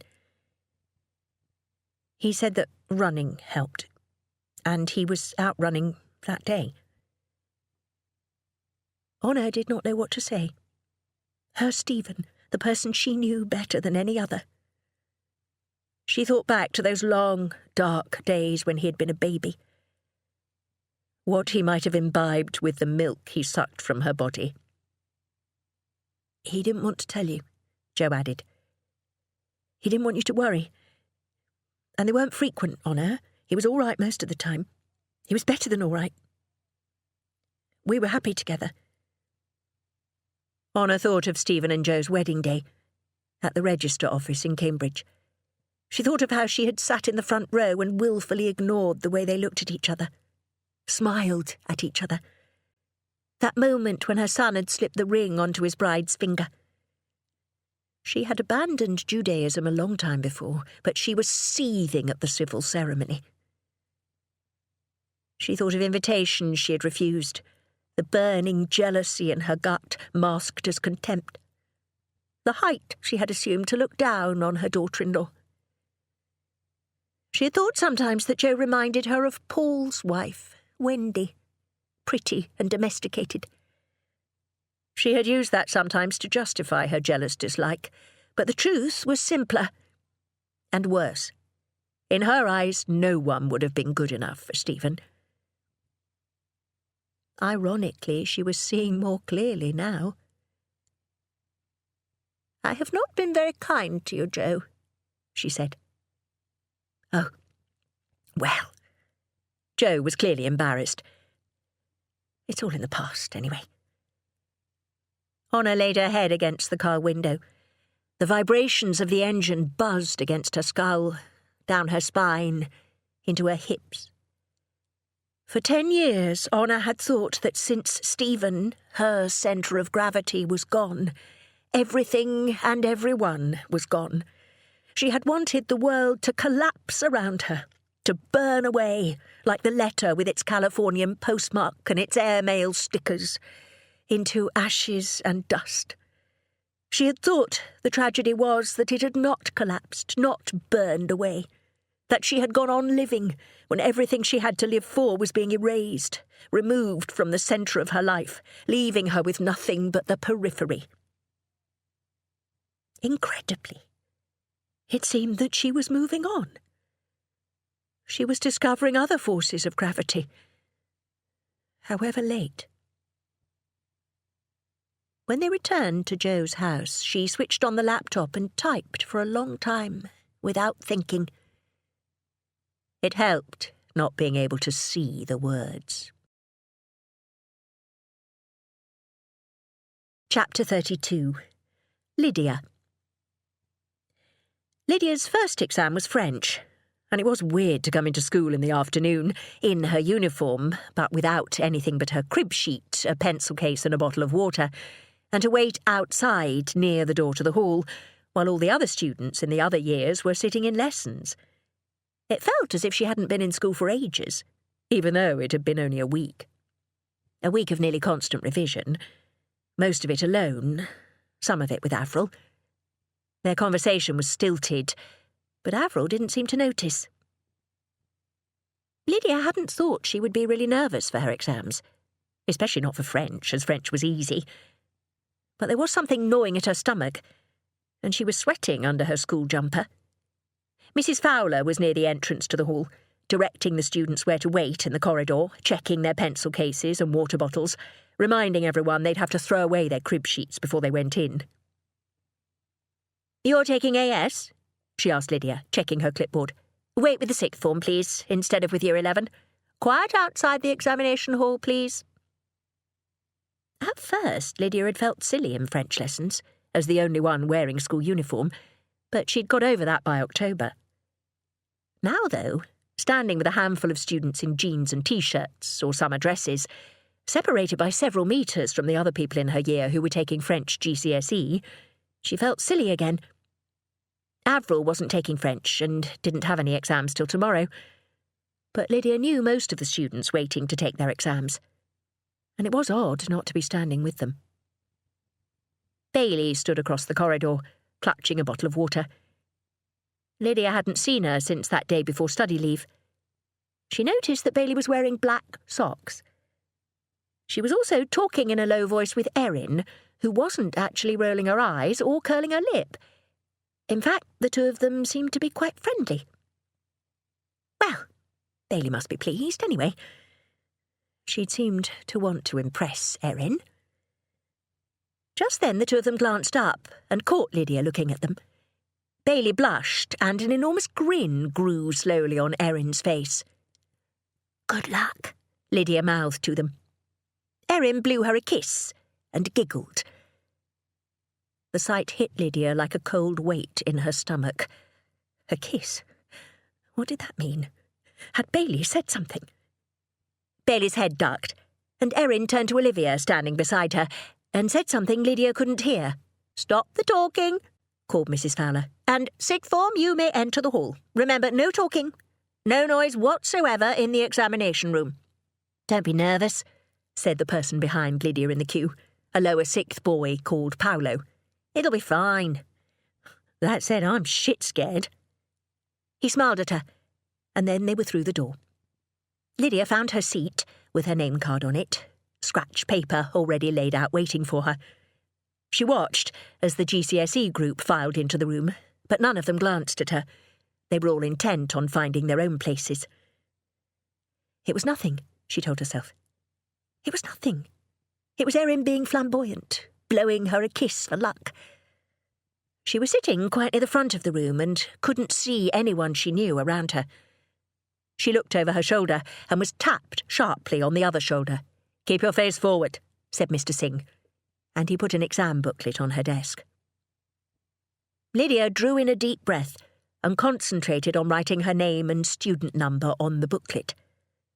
Concentrated on keeping her heart rate down, on thinking in French. Erin had probably blown 16 million kisses today. She was a big kiss blower. "You may begin," said Mr. Singh. Erin caught up with her at the end of the corridor. She had Olivia and Sophie with her, though no sign of Bailey. "How'd the A-level go?"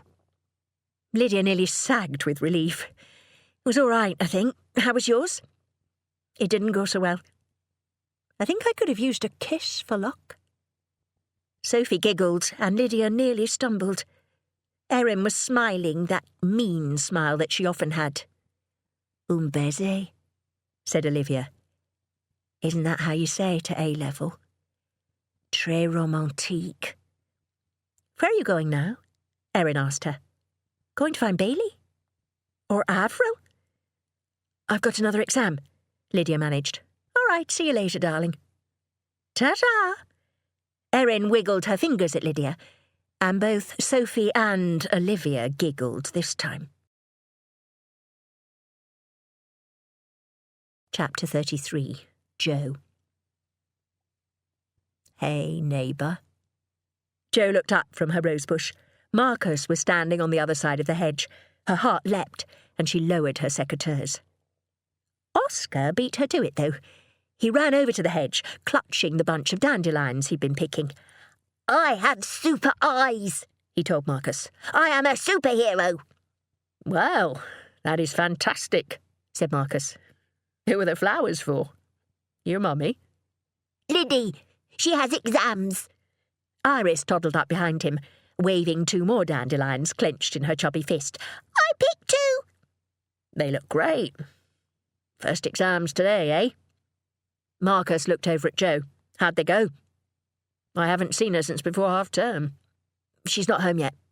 She's probably gone for a coffee with Avril. I'm making a bouquet for her room and cooking her favourite for dinner." "And I'm helping," said Oscar.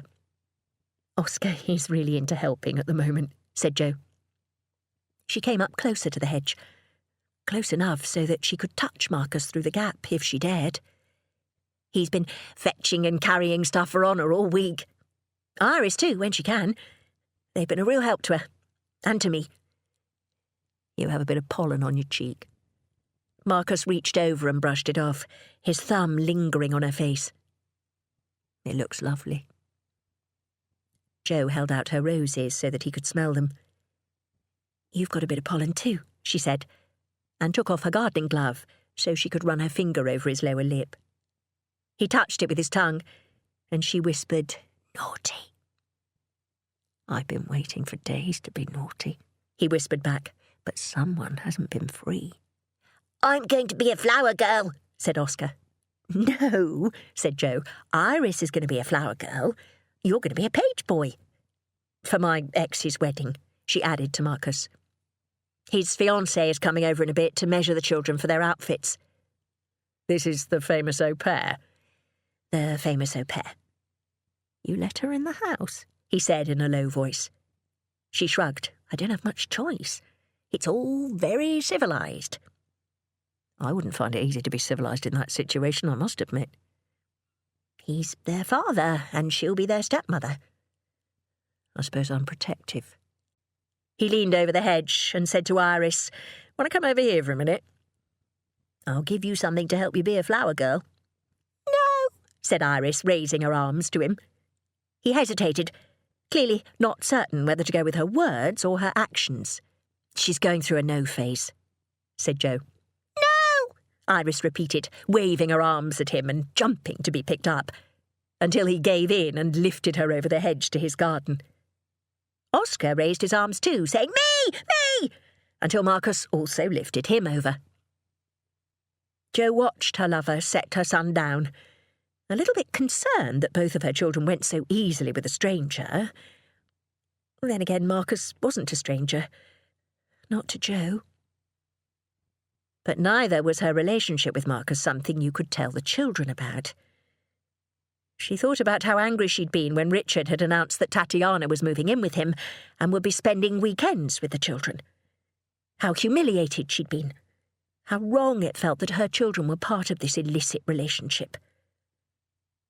It was hardly any different, was it, letting her children spend time with a man she was having sex with in secret? "We probably need to be a little bit careful," she said quietly. "Don't worry, I'm safe with children. I've been CRB checked for my job," he said, his head turned away towards the children. For the first time since she'd known him, his voice had an edge to it. "I didn't mean—" "I know what you meant. I'll only have them for a minute." They disappeared from sight behind the hedge, and Jo heard them whispering. She shot a look back at the house to see if Honor was peering out of the window or if Tatiana had turned up yet, but she didn't see anyone. Putting her glove back on, she began trimming the thorns off the early roses she cut for Lydia's room. How would people view her if they knew? Would she be the object of attention and gossip again, this time for something that she'd done herself? She remembered those horrible days after Richard had left, alone in the park, struggling to carry on as normal when she knew that everyone was talking about her. This time, would the whispers be about not poor Jo left for the au pair, but pervy Jo shagging the young neighbour? Cougar Jo carrying on with her daughter's teacher and in front of her young children? It was like an episode of one of those staged reality shows that Jo watched sometimes, guiltily knowing she should be doing something else. Oscar laughed. "Shh," she heard Marcus whisper. "Do you remember what to say?" "No," declared Iris. She couldn't see Marcus, who was hiding behind the high bit of the hedge, but she could see his arms as he lifted her little daughter over and deposited her carefully on the ground. She held an enormous bouquet of sweet peas and ferns. Iris toddled a few solemn steps towards Jo, and then held up her bouquet. "For Mummy," she said, and put it into Jo's hands. Oscar was lifted over too, holding a small bouquet of violets, added to his bunch of dandelions. He ran to her instead of copying Iris's flower girl gait. "These ones are for Lydia," he cried. "Marcus said I could have them and give them to her from me." Marcus appeared in the gap, a bit of fern on his collar. Jo, her hands full of flowers, sorry for her thoughts about cougars and reality television, said, "Thank you." "You don't have to give them to Lydia if you don't think it's appropriate. I won't be offended." I might say Oscar picked them. And so he did. But I hope you'll keep the ones from Iris. She nodded, sniffing their perfume. She had accepted 1,000 bouquets from her children. Buttercups and daisies and dandelions in yellow or blousy fluff. But when was the last time a man had given her flowers? "I'm sorry," she said. "It frustrates me to be on the margins of your life," he said to her. "I can get tired of feeling like a dirty secret." Tatiana came round the side of the house. Hello, my darlings, she called to the children. I'm here. Is that her? Marcus asked. Jo nodded. I have to go. I'm sorry. Thanks for the flowers. Meet me later. I'll be here. His gaze flickered to Tatiana, waiting by the side of the house, and back to Jo. She doesn't look like much competition. Your ex is crazy. I'll text you, she murmured, and gathered up Oscar and Iris to shepherd them back to the house. Tatiana was waiting for them by the back door. Oh, flowers, she asked Oscar, holding out her hands. So pretty. They're ladies, he said, going past her through the door on his sturdy legs. Hello, Tatiana, said Jo, looking behind her for Richard. I'm here alone, said Tatiana. Richard is at work. I knocked, but no one answered. I was in the garden, and Lydia is out. I would have thought Honor would answer, though. Jo went inside. Her mother-in-law was sitting on the sofa, hands folded, gazing serenely into the middle distance. Honor, didn't you hear the door? I thought it was a nuisance caller, said Honor. Jo frowned at Honor, who appeared unfazed, and then shrugged at Tatiana. Would you like some tea? A cold drink? Oh, I can get. Tatiana took a glass out of the cabinet and filled it with cold water from the filter in the fridge. Jo, her hands full of flowers, opened a cupboard door with her foot and peered inside. And where are those vases? Let me do it, said Tatiana. Stretching her long body, she reached for the cupboard over the fridge. Do you want a big one? Actually the big one and a little one. Please. Tatiana took down a glass vase and a smaller porcelain one that had come from Jo's mother's house. Without checking with Jo, she took them to the sink and began to fill them with water. Jo watched her, suddenly remembering how there had always been arrangements of flowers in the house when Tatiana lived with them. She had always assumed that Tatiana had bought them, that it had been a little nice touch. What if they'd actually been presents for Tatiana, from Richard? These are for Lydia, Jo said, arranging the roses she had cut, along with Oscar's bouquet of dandelions and violets in the porcelain vase. She did her first exams today. Oh, how exciting, said Tatiana, taking a tape measure out of the pocket of her slim, cream-coloured trousers. Iris, darling, come here. I will measure you for pretty dress. It will be pink and sparkly. No, said Iris. You do not like pink? Tatiana shot Jo a look. I thought you liked pink. She's going through a... Are you the au pair? The two of them froze at Honor's voice. It was clear and commanding. Honor still sat on the sofa, gazing into the middle distance. Oscar had sat beside her. I used to be au pair, said Tatiana. Now I will marry Richard next month. Are you the grandmother? She went to Honor and held out her hand for Honor to shake. Honor did not take it. Pashla von отсюда, blyad, которая спит с чужими мужьями, she said. Tatiana turned pale. Oscar twisted up to look at her. What were those funny words, Ganny? Honor turned her head to look directly at Tatiana. She raised her eyebrows expectantly. No, Honor said. Yes, I mean, no, I mean, I'll go. Tatiana shoved her tape measure back into her trousers and hurried out of the door. It swung closed behind her, and Jo heard the engine of her car starting up outside. What did you say to her? Jo asked, wide-eyed. It was Russian, Honor said to Oscar. And to Jo she said, I told her to get out of your house because she was a husband-stealing whore. Jo stared. Oscar blinked. What's a whore? He asked. The door opened again with a bang, and Jo jumped, ready for Tatiana to come back into the house, yelling at Honor in Russian. But it was Lydia. She threw her bag down next to the door and started for the stairs without acknowledging anyone. Jo hurried to her. How are your exams, sweetheart? Fine. She thumped up the stairs. and Jo heard her bedroom door slam. "It doesn't sound as if they were fine," said Honor. Her voice was entirely calm. "Why did you say that to Tatiana?" "Because it is true.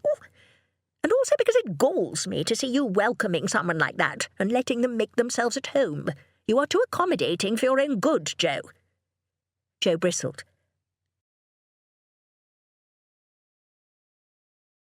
End of CD 8.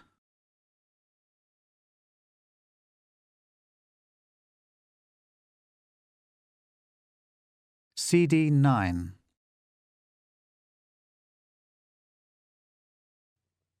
"Are you saying that I let her come in here and steal my husband?"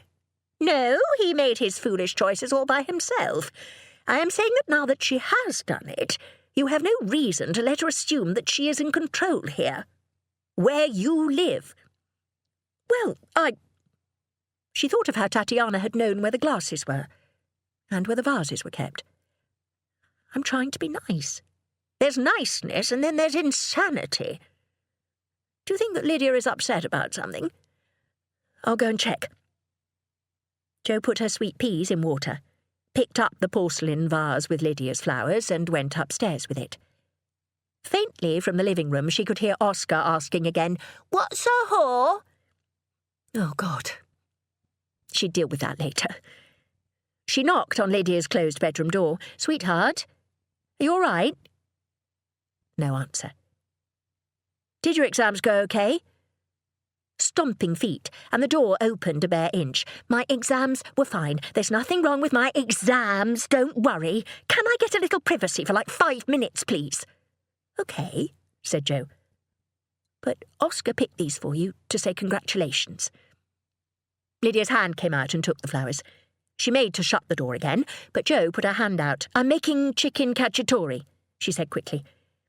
"And you don't have any exams tomorrow morning, do you? Do you want to ring Avril and ask her if she wants to come for tea as a celebration?" "Avril didn't have exams today." "Well, that's fine. She can come anyway. Avril has a boyfriend." Jo bit her lip. "Oh, I understand. You don't understand anything." "But I do, sweetheart. I thought we hadn't seen her around very much." "Lydia, don't worry. Avril's not the type to forget who her friends are." "Isn't she?" "No," said Jo with conviction. "She's a nice girl. And you've been inseparable for ages. It's bound to feel strange when she starts seeing someone, but you can still have good times together, the two of you." "Can we?" "Of course you can. Why don't you ring her anyway and see if she's free? She probably needs a break from revision too. You don't want to work all the time, sweetheart. You'll just burn yourself out. You need to have a little bit of fun every now and then, you know." "A little bit of fun?" Lydia's face was half cut off by the door, but she was regarding Jo incredulously. "You think this is fun?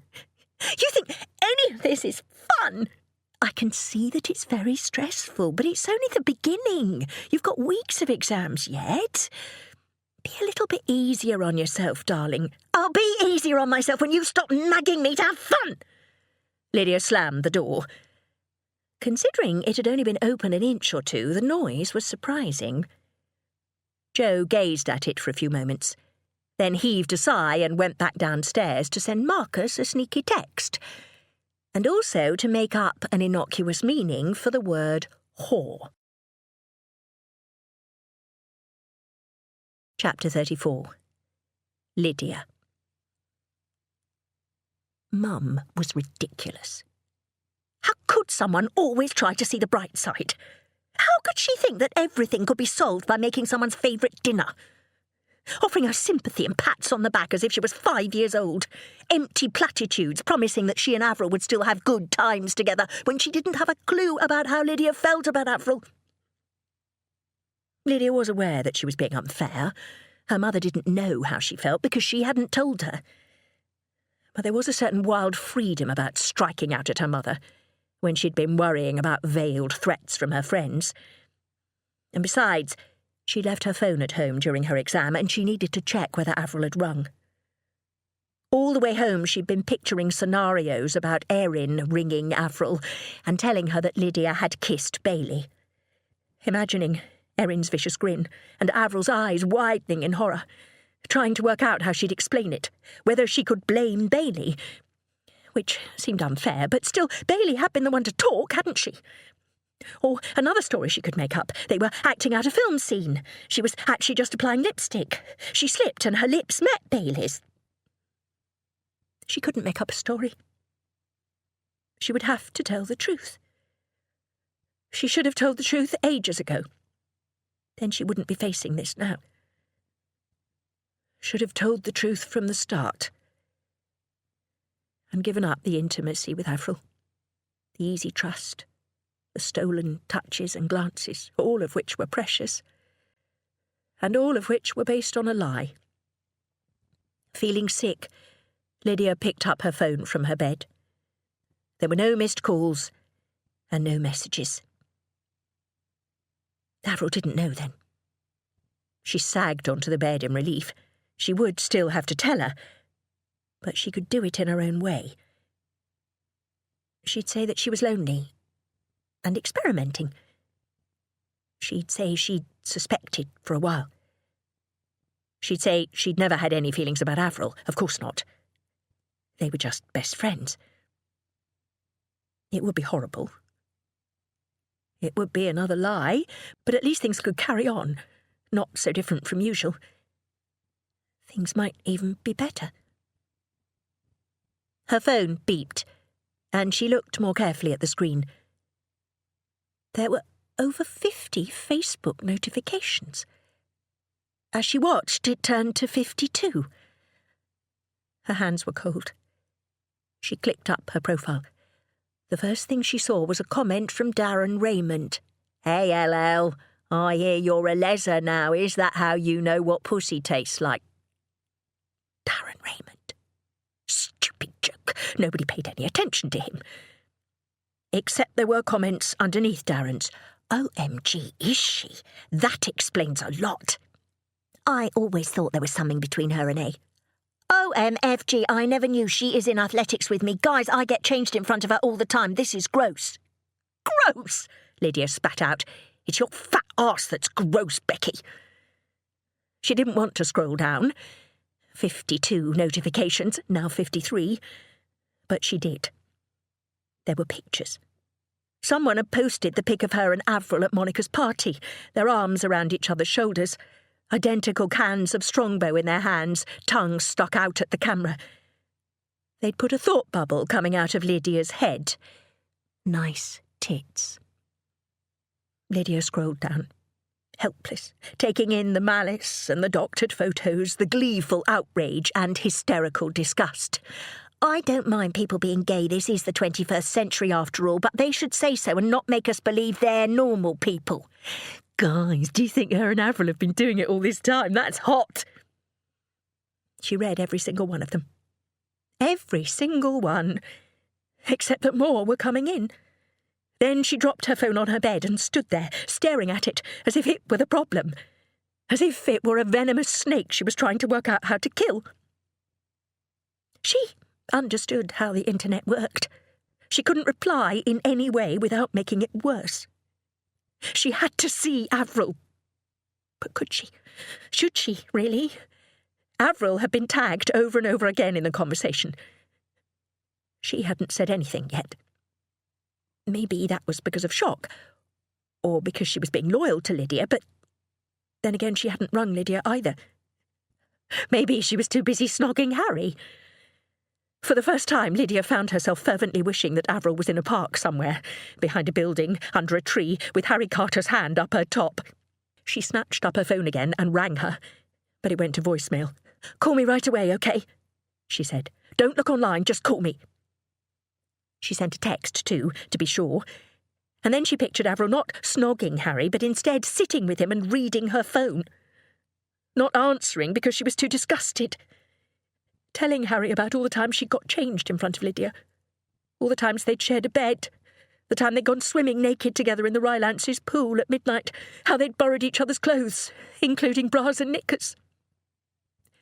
She stuffed her phone in her back pocket and ran out of the house again, towards Avril's. Her school shoes were rubbish for running, but Lydia hardly noticed the clomp.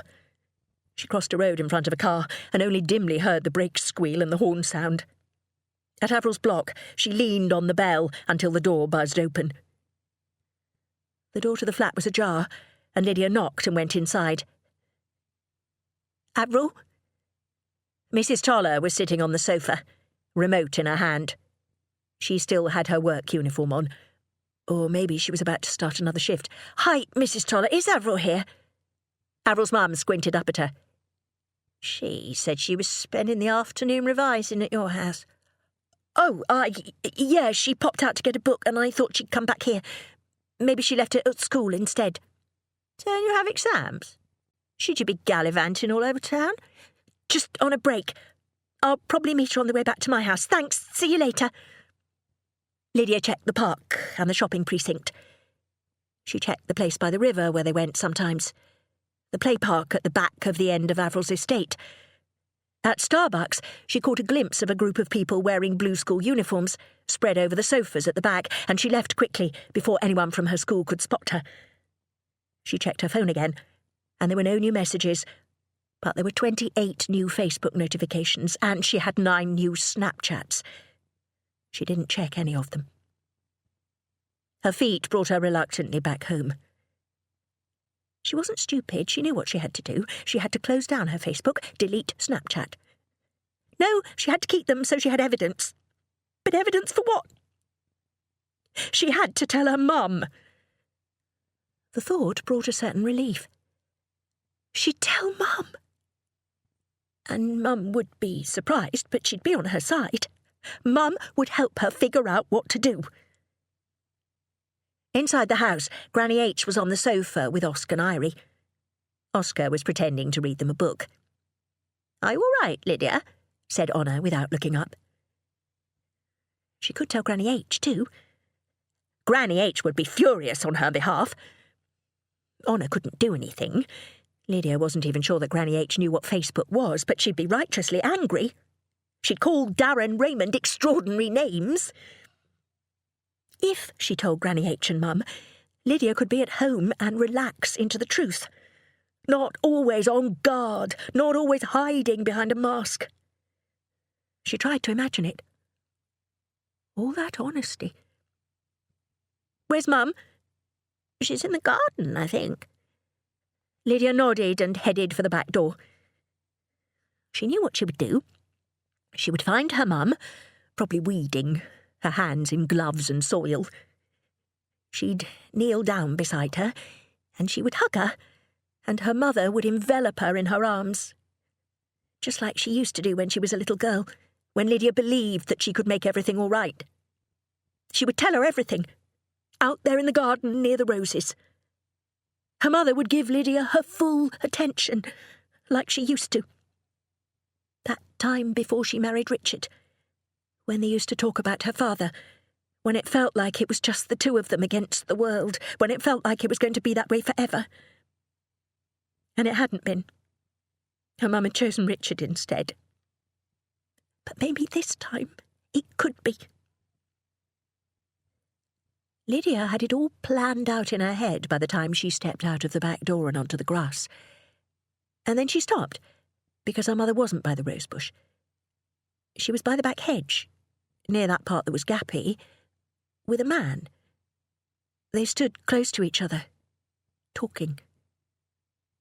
His hand was on her elbow. Hers was on his shoulder. The man was Mr. Graham, from school. As she watched, Mr. Graham inclined his head and kissed her mother on her lips. Mum wrapped her arms around his neck and he pulled her closer. For the first time, a sob rose in Lydia's throat. She choked it back and turned and ran. Not into the house, around the side and down the street again in the opposite direction. Within 10 minutes, she was pounding on Bailey's door. Bailey opened it. As soon as she saw Lydia, she looked down and to the side, half a smirk on her face. "Why did you tell them?" Lydia was out of breath, more from emotion than from sprinting. Bailey didn't answer. She just kept on looking to the side. She had eyeliner on. "Who did you tell first? Erin? And then the others? Why? Did you want to make friends? Is that it?" You offered them a juicy bit of information about me so that they'd like you. I don't see why you're so upset, said Bailey. I'm not the one who's been keeping secrets about who I really am. I tried to help you. I stood up for you. I was nice to you when nobody else was. Yeah, because you wanted to attack me. In my own bedroom. It's gross. Because I felt sorry for you. Because you thought I was perverted like you, and you thought I didn't know anybody, so I would lie for you too. Bailey met Lydia's eyes now, and her face was twisted and pink with righteous disgust. All I did was tell the truth. If you have to face the consequences now, it's your own fault, not my problem. But Darren Raymond, Becky Alderman, everyone knows. You told everyone. All those filthy things they said about you, and now they're saying them about me. Don't you even care? She reached out to Bailey, not sure if she wanted to grab her or shake her or hit her, anything to remind Bailey that she was real, she was a person. Bailey flinched back. "Don't touch me," she yelled. "Don't touch me, I don't like it." She slammed the door in Lydia's face. Chapter 35. Lydia. They were ranged against her outside the school building the next morning. A wall of blue jumpers, grey skirts and trousers, sitting, standing in clumps, leaning against the wall. All of Year 11 was taking the English language exam. Lydia passed through the school gates alone, her shoulders self-consciously straight, her chin high. She had texted her mother, invented supper at Averill's, wandered for hours around the streets of Dead Poets until dark, her thoughts going round and finding no home. She tried Averill's flat again, but she wasn't in. Every few seconds her phone beeped with a new Facebook notification, until she turned it off and went home, straight up the stairs to her bedroom, where she didn't sleep, imagining what people were saying. And here they were, outside the school waiting for their morning exam. Her eyes went immediately to Averill. As always, Averill had a gravitational force, something that meant that Lydia looked for her first, found her in a crowd. She was with Harry. His arm was around her shoulders. But they were looking at her, like everyone was looking at her. She felt the weight of dozens of eyes. She could not keep the mask in place. After years, it had deserted her. She had thought, walking here, dizzy from not having eaten or slept, that she might be able to face it out. Be breezy, nonchalant, all, oh, you never knew. That was the best way. She knew it was the best way. Instead, in the silence that surrounded her, she stared at Averill, and she knew that the hunger in her own face was so naked and raw that everyone could see it. Someone sniggered. It was the sound of over 100 Facebook posts and comments and texts and images, the sound of all the whispers, electronic and real. "Lazy Liddy," said someone. Probably Darren Raymond. But she was too busy looking at Averill, trying to read Averill's expression, to listen. "Shut up," said Averill, and she ducked under Harry's arm. She walked up to Averill. "Lids, we have to talk." "Can we watch?" called someone else, and there was laughter. Averill turned to the crowd and showed them her middle finger. "Go on, snogger." Lydia was rooted to the spot, hot and cold all at once, her mouth dry. Averill put her hands on her hips. "Shut the hell up," Averill said to the others. "It's a stupid rumour. We're best friends. I would know if she was gay." She faced Lydia. "Right, Lids? If you were gay, you would tell me." Averill, angry, was magnificent. Her eyes flashed, and her head was tilted, full of attitude, full of defiance. "It's the two of us against the world," said her stance. It had always been the two of them against the world. "You'd tell me," Averill said again. "I'd know. Right? Tell them."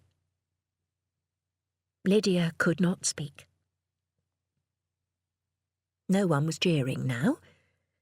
No one was saying anything. They were watching, avid. Every person in her year.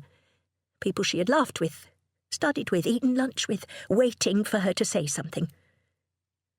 There were words in her mouth, but she couldn't get them out. They were blocked there like stones. Lydia saw the exact moment when Avril realised the truth, because the colour drained out of her face. For a split second, Lydia thought she was going to faint. She reached out for her, to catch her or help her, and Avril stepped quickly back. She stepped back, just in the same way that Bailey had stepped back. There was a noise like a collective inhalation from the crowd, and the other students crept closer to them, surrounding them in a circle. "You are," whispered Avril. "Oh my God, it's true." Nudges, whispers, someone laughed. I was going to... Lydia had no idea what she was saying. "It doesn't make any difference. You lied to me. All this time you've been lying to me. I didn't. It wasn't lying. It was lying. You never told me. I trusted you with everything. I told you everything, and you never said. Never." There were tears in Avril's eyes. "Avril, She shook her head. "I thought you were my best friend. I am. You promised never to lie to me, Lydia. You promised. What else have you been lying to me about?" "I love you." The circle around them, tight and close. "Nothing," said Lydia. "I swear it, nothing. I can't deal with this. I feel like I don't know you at all." Avril looked the same way she had when Lydia had helped her pick her mother off the bathroom floor, sick and scared and exhausted, unshed tears in her eyes. "Avril," Lydia said, helpless. "Girls!" Madame Fournier, the French teacher, pushed her way into the circle. She made hurrying movements with her small hands. "What are you doing? The exam is starting. It's time to go inside. Get into your places." The crowd dispersed instantly. Avril turned her back on Lydia and hurried to her place in the queue. Lydia watched her go. She watched the other students stand back to give her a wide berth. Avril did not glance in Lydia's direction. "Go, you'll be late," Madame Fournier told Lydia. "Foundation tier in the back, higher tier at the front. You're higher, aren't you? It's important that we begin exams in an orderly fashion. Quietly now, quickly. What is the matter with you? Did you not hear me? Quickly!" How was it possible that she was still holding her pencil case, her bottle of water? Lydia walked to her place in the queue, in between Marie Lavelle and Zachary Linton. They both shifted quickly, so that there was a large gap between them. She looked at her shoes, feeling the eyes of everyone on her. "Right, we will proceed into the building," announced Madame Fournier. "Silently now." Lydia's face flamed, and her head was almost too heavy to lift. In the silence, she felt them watching, heard them breathing. She could almost hear the thoughts flinging around in the air, the significance in the coughs and fidgets. Shuffling forward with the others, row by row, to her seat with her name and her number and her examination booklet, sheafs of lined paper waiting for answers. Her desk was near the front of the room.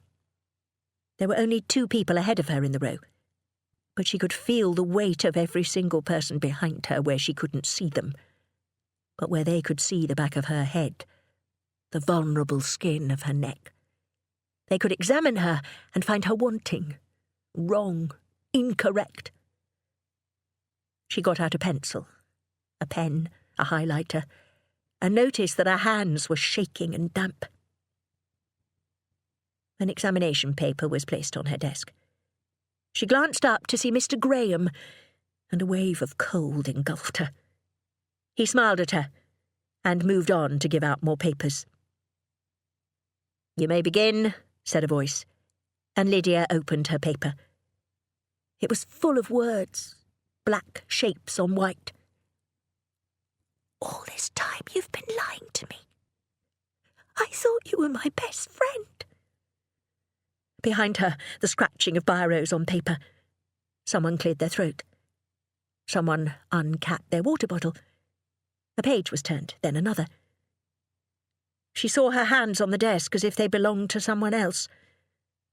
Rubber-soled shoes walked between desks, spelling out a soft rhythm, voicing all the thoughts in this closed and airless room.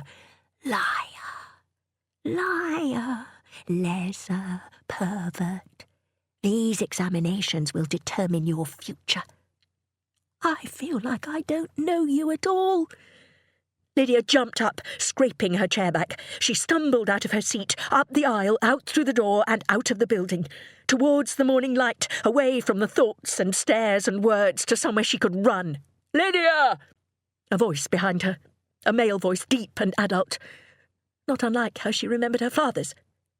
She didn't stop, but he caught up with her a few metres from the building, a hand on her elbow. "Mr. Graham." She shuddered away from his touch. "Lydia," he said, slightly out of breath, his glasses halfway down his nose. "What's the matter?" "I need to get out of here." "Are you ill? Calm down. Tell me what's wrong. You can have a break and come back. It's okay. You'll be all right." "I won't be all right. I won't be. It's all ruined." He frowned with concern and compassion. Fake, of course. "I understand there's a lot of pressure. But you can do this. I have faith in you. Can you tell me what's wrong?" All the messages, all the laughter, Avril's eyes brimming with tears. If she told Mr. Graham, he'd tell her mother. Whisper it to her in their lovers' time. "Lydia," he said, "please tell me what's happening."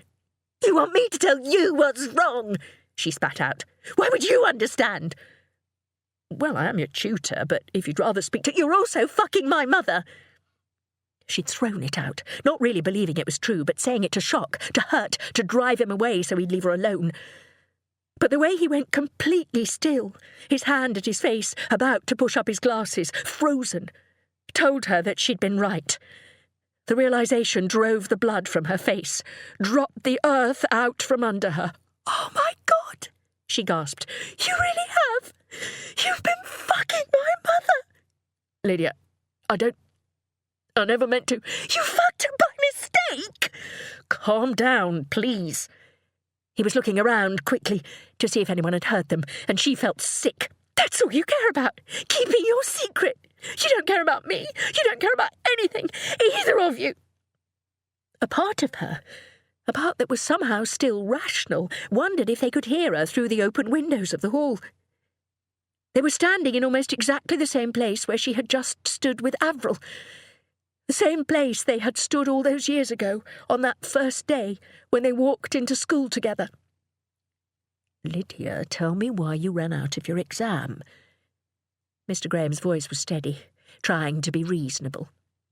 At least she'd wipe the smile off his face. "If it's because of me and Joe, that doesn't have to..." She recoiled when he said her mother's name. "Leave me alone. Just leave me the fuck alone." She wheeled away from him and off, out of the school gates and down the street, running clumsily, her hands both pressed to her chest as if she had been struck there. Chapter 36. Joe. It was incredible how lovely and peaceful the house could be without the children in it. Radio 4 played quietly on the kitchen windowsill, and Joe could hear a blackbird singing outside, probably on the apple tree. It was warm enough for all the doors and windows to be open, sending a green-scented breeze through the house. Honor was out for a walk, and it was Iris's first morning at nursery with Oscar. A trial run, and just for 2 hours, 3 days a week, 9 till 11. When the children were with Richard, the house felt empty to Joe, but 2 hours was perfect. Their scents lingered. Their games only paused, not abandoned. Iris had been happy to go, toddling in after her older brother with barely a single cheerful no. Honor might have offered to look after them. She seemed to be developing a bond with the children, which was more than Joe had ever hoped for. And Honor and Joe seemed to have come to some new understanding since they'd been to see Adam together. Honor had softened somehow. She had said, "I have not been very kind to you, Joe." And although Joe would have thought that it would take a lot more after all these years of enmity, She found that actually that one sentence of apology, of acknowledgement, was enough. Still, Honor wouldn't be with them forever. Probably not for very much longer at all. She was walking without a limp now, and would be well enough to go home soon. Besides, Jo wasn't ready to tell anyone, let alone Honor, what she was thinking of doing with her 6 hours of freedom a week. She perched on a kitchen island stool and opened the laptop, which she hardly ever used except for occasionally doing the weekly shop online, or getting tips about potty training. She'd bookmarked the Open University web page already. She couldn't afford the tuition. She couldn't really afford the extra hours for Iris in nursery. But surely she could do something to save the money. Sell the car and get a more economical one. Switch supermarkets. Not use the tumble dryer at all. With Richard remarrying, he might be amenable to selling this house, and she could find somewhere smaller for them to live. Maybe even somewhere that would be all theirs, where she would feel at ease to decorate. Where she could put up a shelf for her teacups. She was only investigating now. She wasn't committing to anything. Not yet. They had to see how Iris got on at nursery, get through Lydia's exams, work out a budget and a timetable. It was just that there was something about the way that Marcus had looked at her when she'd confessed she wanted to get that degree she'd never earned. Maybe even teach. He'd looked at her as if she could do it. As if she were a person who had more possibilities than she knew. Jo was clicking through to the courses, not wanting to look at the tuition fees yet, when her phone rang. As always, she got a warm thrill when she saw it was from Marcus. "I was just thinking of you," she answered. "Isn't it risky to ring during school hours?" "It's about Lydia," said Marcus. "And Jo's sat upright on her stool. She's walked out of her exam. She seems really upset. I thought she was ill, so I went after her, and she..." He lowered his voice. "She knows about us." "Oh, no!" Jo's hand flew to her mouth. "Oh, God, that's dreadful." She tried to think of how Lydia could have found out. Had she glimpsed them through a not-closed curtain? Had she snooped on Jo's phone? Jo thought she'd been so careful, but how many other people might know too, while she'd been blissfully carrying on? "Yes," said Marcus flatly. "Dreadful. I need to go," she said. "I need to find her." "All right," said Marcus, and she hung up. She grabbed her keys, planning the route that would make her most likely to intercept Lydia on her way home from school, trying to think of what she could possibly say, when the door opened. But it wasn't Lydia. It was Honor. She was walking without her cane, and she shut the door carefully behind her, wiping her feet, although it was dry outside. "Have you seen Lydia?" Jo asked wildly. "Did she walk past you?" "I haven't," said Honor. "Doesn't she have an exam this morning?" "I've just had a call from school to say she walked out. I need to find her and make sure she's okay." The door opened a second time, and Lydia came in. Her hair swung loose from her elastic. Her eyes were rimmed with red. "Lydie," said Jo, holding out her arms. Lydia stepped around her as if she were a stone in her path and headed for the staircase. "Lydia, what's wrong?" "Please tell me." "Why do you care?" "I'm your mother. Of course I care." "No," said Lydia, without turning around. "No, you lost the right to ask me about my personal problems when you broke your promise to me." She began to climb the stairs. Jo followed her. "Lydia, it's not like that." "What's it like then?" "Are you in love?" She sneered the words. "Did you want revenge on Richard, or was it just because shagging a younger man made you feel better about yourself?" Jo fought not to argue or to crumple in shame. "I'm an adult. I can make my own choices. But let's talk about you. Promised me." Lydia stopped on the stairs, turning around so quickly that Jo put out her hands, certain her daughter was going to fall. But Lydia held on to the banister. Her knuckles were white. "Did you leave your exam because of this?" Jo asked. "It's not about the exams, so you can stop harping on about them. Don't you ever think that anything might be more important?" "Lydia, honey, you disgust me," Lydia spat. "You make me sick. You talk about love and how wonderful it is, and then you do this and it pollutes it. Everything is dirty and wrong." The last word was on a sob. Lydia ran up the stairs, one flight, then another, her feet banging on the treads, and they heard her door crashing shut at the top of the house. "Oh, God," said Jo again, her hands over her mouth. She sat on the stairs, her mind racing.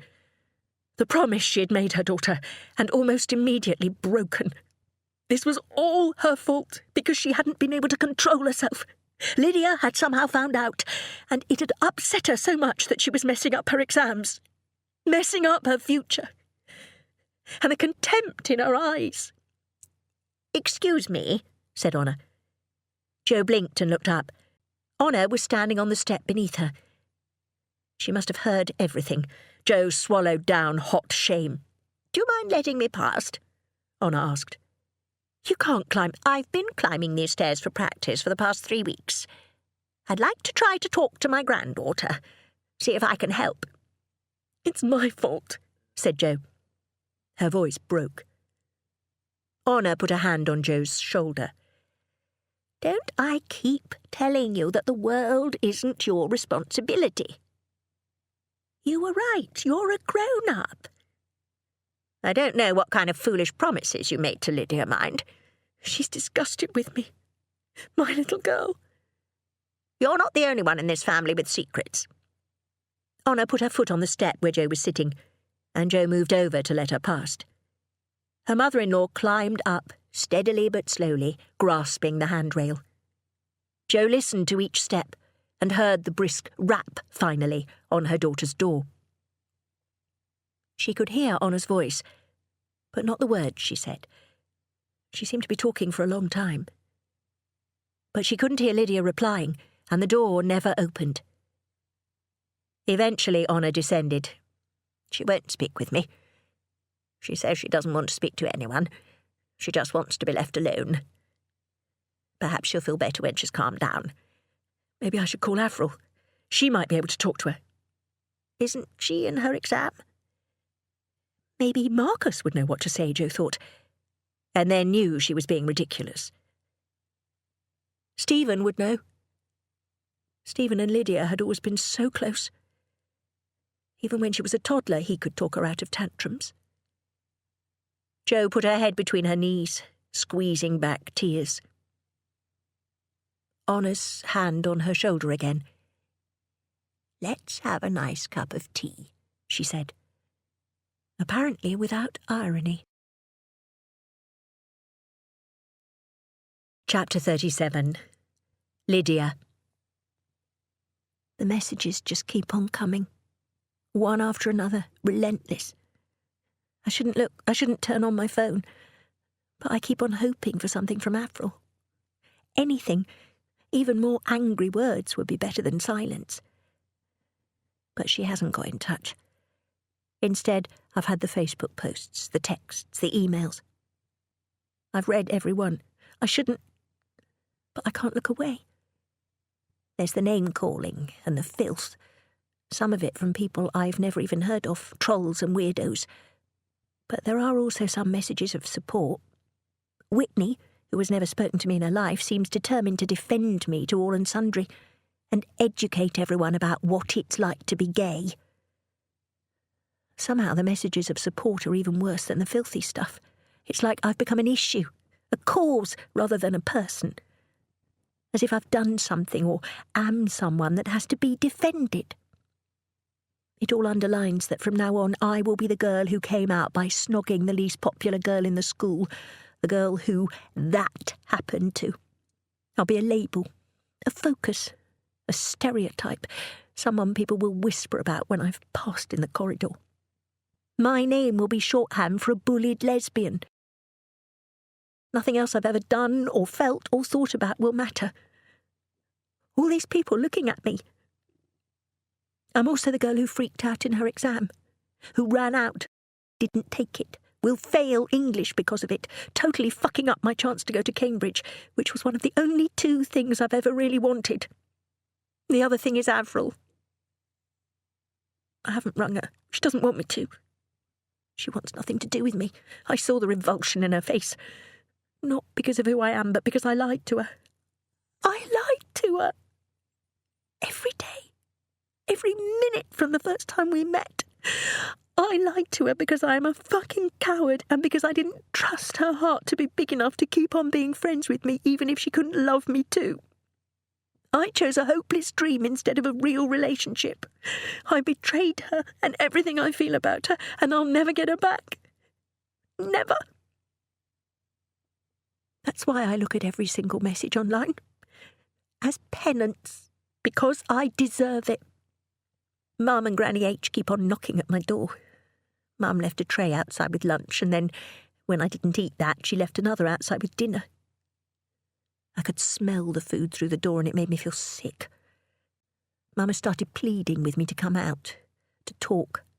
She said over and over and over again how sorry she is for shagging my teacher. She thinks that's what this is all about. And I'll admit it felt good to be angry at her for it. But now I think it's so small, so desperate, so sad. Like the kiss I gave to Bailey when I wanted to be kissing Avril. Granny H came up too. 45 years she's been lonely. Is this what I have to look forward to? Being needy like Mum, or being alone like Granny H? Mostly I've been sitting on my bed looking out through the skylight, watching the clouds gather and the rain begin to fall. It hits the glass in burst circles. It's a cliché to say it looks like tears. I've been thinking a lot about Dad. How everything changed for him in a moment, too. Everything gone forever. Oscar and Irie went to bed, and after some more pleading and knocking, Mum went to bed too. I thought she'd camp outside my room, to be honest. But eventually I heard her go downstairs, heard the water running faintly. And then everything was quiet, and it was dark outside, and my phone was silent for minutes at a time. It had stopped raining. I opened my bathroom window wide, and I gathered up all of my paper cranes. They weighed hardly anything. I put them in the bathtub, and then, with a cigarette lighter, I burned them, one by one. The smoke lifted out of the window and away. I didn't understand why Granny H burned that letter she got from my grandfather all those years ago, without opening it. But I understand now. I know what I have to do to make this stop. Chapter 38. Honour. The house came to life, as it did every morning, with high-pitched voices and the scamper of little feet. Honour was sitting on her bed, fully dressed. She had been up since 4, when she'd given up on sleep. Every time she closed her eyes, she saw what Joe had spoken to her about, in the car, on the way home from Adam Acarelli's flat. She'd seen it every night since then. Stephen running away from his black holes. Running and running in those worn trainers, the shorts with the unravelling hem. All that sadness he had carried inside his tall body, and she had never seen it. An imperious banging on the door, and it opened. "Morning, Granny H," cried Oscar, and she felt him taking her hand. "Breakfast time! Mummy says I can put the toast in myself." She squeezed his small damp hand and let him lead her to the table, although she could do it now with her eyes closed. "Morning, Honour," said Joe, among the clatter of plates and the crinkle of the bread wrapper. "Tea will be ready in a tick." "You sound tired." "I didn't sleep much," Joe admitted. "I was too worried." "She hasn't emerged, then?" Honour asked, although she would have heard it if she had. "She hasn't made a peep. I even rang her mobile, but she didn't pick up. I don't know what to do.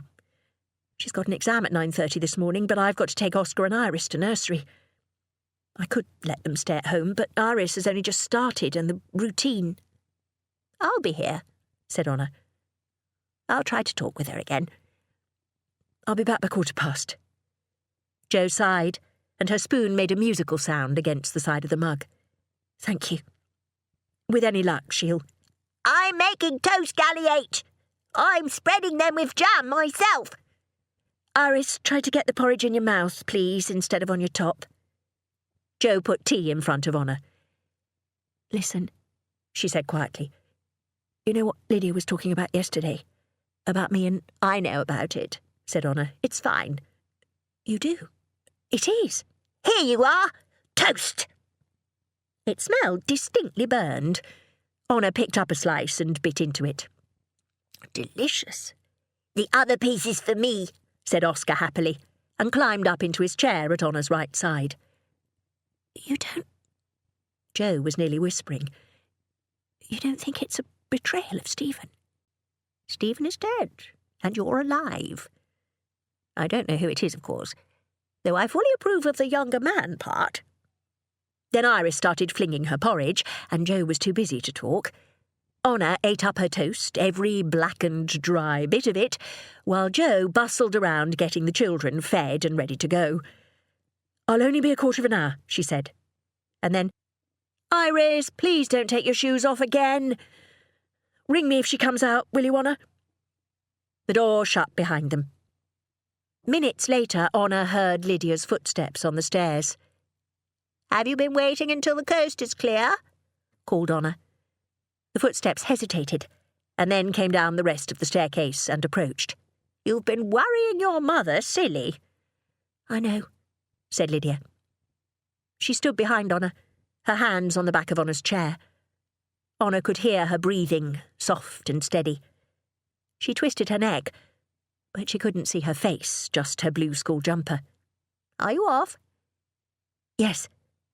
Suddenly she wrapped her arms around Honor. She hugged her, fiercely, and hard enough to squeeze the breath from Honor's chest. Her hair like silk on the side of Honor's face, surrounding her with the familiar little girl smell of strawberries and something scorched, like the toast. I'm sorry, she whispered, her words warm on Honor's skin. Honor raised her hands to hold Lydia's arms, feeling her youth, her slender strength. Thinking of all those years when she'd been afraid to hold her granddaughter. Afraid of loving her too much. And now the girl was almost grown. I'm sorry, too, said Honor. Lydia kissed Honor's cheek. And then she was gone. Chapter 39. Jo. Marcus had rung twice last night, and once this morning before breakfast.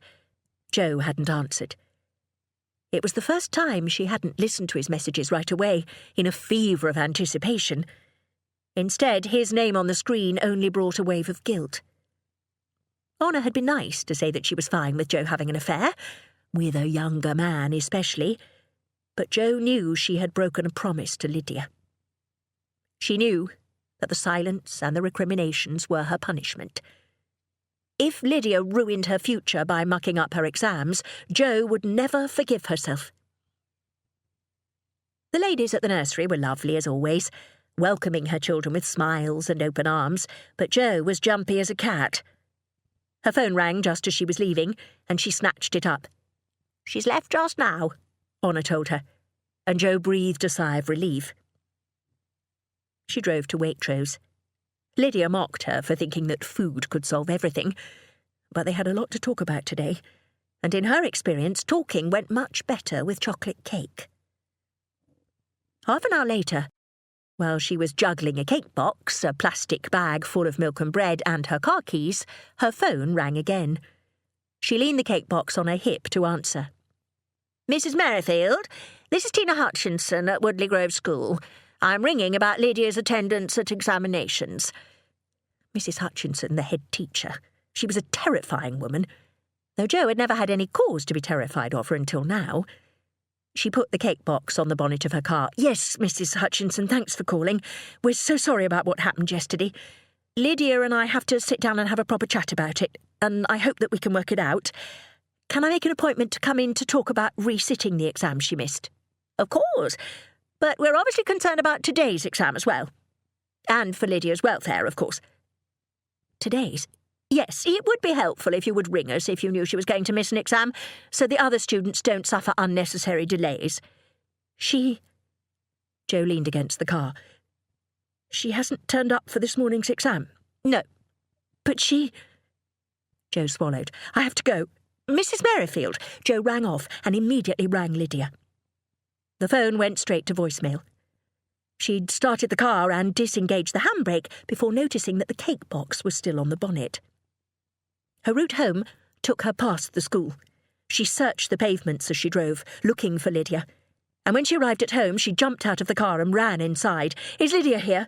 she asked Honor, who was wiping down the breakfast table. "She left," said Honor, a frown beginning. "But where did she go?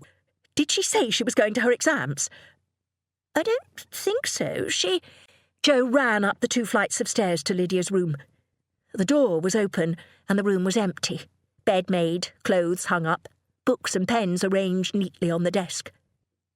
A smell of burning hung in the air.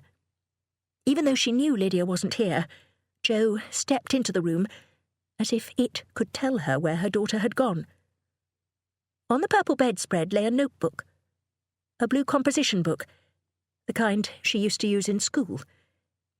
It had a yellow post-it note attached to the cover, one of the ones Jo had bought her to help with her revision. "Sorry," it said in Lydia's rounded handwriting. Cold flooded Jo's body. Nearly all the pages were full of Lydia's writing. She skimmed the first page. It started with yogurt, but it was too much of a violation to read any more. She shoved it under her arm and hurried back down the stairs to Honor. "What did she tell you?" she demanded, her voice too high. "What did she tell you this morning before she left?" She had never seen Honor flustered. She just said she was off. And then she kissed me and said she was sorry."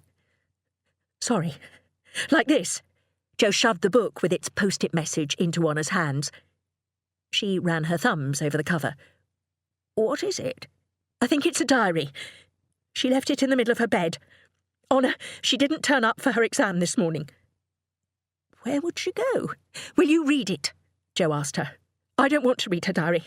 I don't want... It's her private thing, and I don't want to make her any more angry at me than she already is. But if you read it, she wouldn't mind so much. Please, just tell me if it says where she's gone." Honor put the diary back into Jo's hands. "You will have to read it," she said calmly. "I am blind." Jo stared at her, her unwavering gaze. "You'll read it. Time may be of the essence." There was page after page, undated, but if there were any clues, they would probably be near the end. Jo flipped through the pages of writing, catching a word here and there. Avril, but also Harry, Bailey, Darren. Who were these people? Before she settled on the last entries. It was written in biro, the handwriting messier than Lydia's normally was. So much so that Jo had to work to decipher some of the words. The messages just keep on coming, one after another, relentless. She couldn't take it in. Avril lying, Facebook. I deserve it. Burning the paper cranes. I know what I have to do to make it stop. And then the last part, on a separate page, written carefully, the biro pressing the words into the paper like embossing. I think about it all the time, Lydia had written. Deliberately, as if she had made up her mind, as if she were just marking time, doing this one last thing. I wasn't there, but I know this was how it happened. She's written about Stephen, gasped Jo. The last thing she's written about Stephen. Oh, my God, I know where she is. She dropped the book and turned for the door, but Honor grasped her arm. I'm coming with you, she said. But I'm blind and I'm useless. I'm coming with you. You may need some help. We'll go in the car, said Jo. It's not far. It will be faster. Her hand shook on the keys and was slick on the wheel. She backed out of the drive, spraying gravel. What did you learn? Honor asked, buckling her seatbelt. By feel? How had Jo not noticed that she did everything by feel? In the diary, what had she written? Jo floored the accelerator. She's fallen out with Avril. And she's being bullied. at school and online, for being gay. She's gay. Why didn't she tell me? She wasn't ready for you to know. A turn taken too quickly, sliding both Joe and Honor on their seats. How do you know that? Because she told me. And before you say anything about that, no, I did not tell you because I respected her secrets. Just as I did not tell Lydia about your secret. Or any of us about yours, said Joe bitterly. How long have you been blind? For some months. Before my fall. Another turn, and then straight past houses and fences, mothers walking with children, an elderly man with 2 terriers. A car going the other way sounded its horn, warning them of their speed. She never drove down this road. She would go miles out of her way to avoid it. Yet she knew the exact place where the road turned, and the houses stopped, and the trees began, forming a shield from the noise and the drop. The branches bent over the road, making a tunnel of green, and then the car was on the bridge. Joe saw Lydia right away. Just her head and shoulders, her hair gleaming coppery against the green leaves. She was near the middle of the bridge, and she was on the wrong side of the railing. The falling side. The jumping side. Joe cried out and braked the car with a squealing of tyres. "Stay here," she gasped to Honor. "Call 999. My phone's in my bag." She leapt out of the car, engine still running, and ran to Lydia, arms outstretched. Before she could reach her, she had a sudden thought and stopped. She didn't want to frighten her, to make her lose her footing on whatever ledge was on the other side. Slowly, not taking her eyes off her daughter, she crept forward until she was at the railing. She put her hands on it. Her left hand rested on the plaque in Stephen's memory. The words pressed against her palm. "Lydia," she said softly, carefully, using the tone she had used when she tucked Lydia into bed, the tenderness she had used when her little girl came to her in the middle of the night from a bad dream. "Lydia, it's Mum."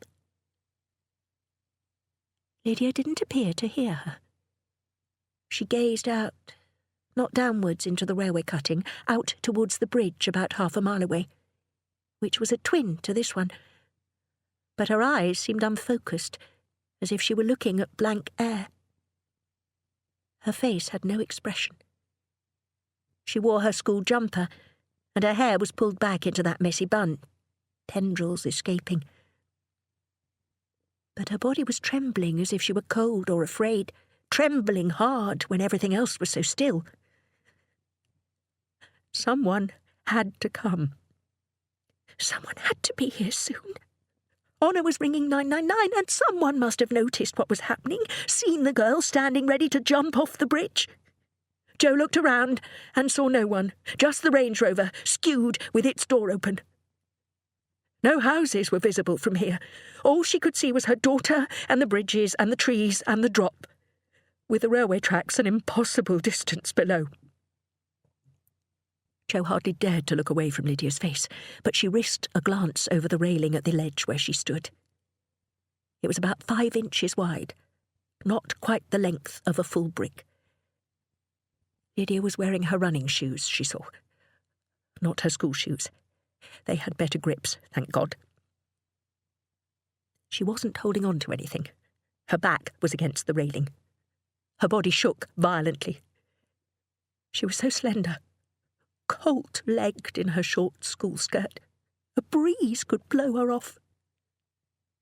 The railing was over waist height. Joe could grab her and try to haul her over, but would Lydia anticipate what she was doing and jump? Joe didn't pause to think. She stood on tiptoe, raised her leg and swung herself over the wall. Her toes touched the narrow ledge, and she let herself down onto it. First one leg, and then the other. She wore rubber-soled flats, sensible shoes for running after children, and for climbing bridges. Hanging on to the railing, never taking her gaze from Lydia, she said again, "Lydia, Liddy, it's Mum." Lydia's eyes focused. "You shouldn't be here," she said. Her teeth chattered as she said it, and Joe had to fight not to reach out and grab her. "Steady her." "Sweetheart," said Joe right away, "I am so sorry. I never meant to hurt you, or to not be there for you. This isn't about you, Mum. This has nothing to do with you. I know. I read your diary, sweetheart. I'm sorry, but I found it on your bed and I was worried about you. I know what's been going on with you, and it breaks my heart that people can be so cruel, but it's not worth this, Lydia. It's not worth jumping. Daddy didn't jump, said Lydia. He was trying to save someone else, said Joe. I don't want you to fall. I don't want to lose you, too. I don't want to cope with it anymore, Mum. Lydia's voice was high and weak, almost the voice of a little girl. I've been pretending for so long, and I'm tired. Maybe if I hadn't pretended, this would all be all right. But I don't think it would be. Avril never would have loved me. That's all I can think of, over and over. Lydia hung her head. A tear welled up in her eye and fell into the void below. Even if I hadn't lied, she said, I still would have lost her. I was always going to lose her, except this way I've lost her in every way, forever. Lydia, don't say it, said Lydia, turning her head so suddenly towards Joe that Joe reached out with her left hand, afraid that her daughter would lurch off the ledge. Don't say it's all going to be all right, because it isn't. I fucked it up. You don't understand. It isn't ever going to be all right again. I was going to say, said Joe softly, that I've lost a person I loved. I've lost a few, and I understand. I might not feel it exactly the same way you do, but I understand. You feel, especially at first, you feel that there's nothing left. No good things in this world. You're going to say to me that there are good things? It's what you always say. Yes, good things like you. Joe bit it back. Lydia had told her not to say everything was going to be all right. Her daughter didn't want optimism now. She didn't want to be looking on the bright side or soldiering on. She wanted a reason to live. And that was quite different. You always tell me how to feel, said Lydia. You're always trying to make me feel better. But I'm not you, Mum. I'm myself. And I'm not the same as you. I never have been. Lydia's hands were in fists, holding on to nothing. The knuckles were white. Her knees were trembling. Jo shouldn't be looking at her knees. She should be keeping eye contact. But Lydia's knees were naked, pale. There were goosebumps on her legs. They looked like the legs of a child. She remembered that whole autumn when Lydia was 4, a skinny flyaway 4, and insisted on wearing her favourite summer dress every day, without tights, even in the frost. She looked back up into Lydia's face, saw the faint mascara trails under her eyes, saw the shadow of her little girl's face overlaid on the face of this young, desperate woman. It doesn't matter how different we are, Jo said. I love you, Lydia. I love nothing and nobody more than I love you. Lydia shook her head.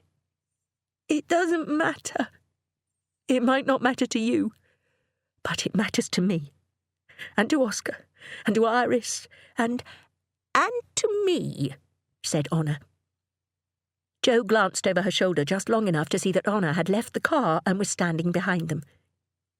Even though I can't climb over this damn rail and risk my life like your foolish mother, I love you, Lydia. You're the only relative I have left in this world, did you know that? The only one. And I very much hope you're not going to leave me the last of the Levinson line. Especially as I've only just begun to get to know you. I just want it to be over, said Lydia. I want it all to be over, don't you understand? I don't want to feel this way anymore. Liddy, and don't tell me it won't last, that things will get better, that I'll look back on this and laugh. You don't come to a fucking bridge about to jump off it and look back on it and laugh. You do it. You do it. You jump. Lydia lifted her foot, and Jo's heart stopped. I met a young man who came to a bridge to jump off it, said Honor suddenly. A fucking bridge, as you say, and he looks back on it and is grateful that he didn't. Lydia's hair fluttered around her face. A breeze blew from the railway cutting, bringing the scent of leaves and grease. She was so beautiful, Joe's daughter. I remember when you were born, Joe told her, hardly knowing what she was saying. It was the middle of the night, did I tell you that? And the ward was quiet, even though they say a maternity ward never is. I'd been in labour for hours. Your father was there, holding my hand and singing to me. He was a lot of things, your father, a lot of wonderful things, but he was a horrible singer. I was in between pushes and I was so tired. I didn't think I could make it. I was ready to call it off. Just tell the midwife that you could stay inside me, don't bother. I needed to sleep. And Stephen started singing, Isn't She Lovely? He did a Stevie Wonder impression and it was awful. Awful. I started laughing. And then the contraction came and there you were. Born in laughter. Your eyes were wide open and you were the most beautiful, beautiful thing I'd ever seen. End of CD 9.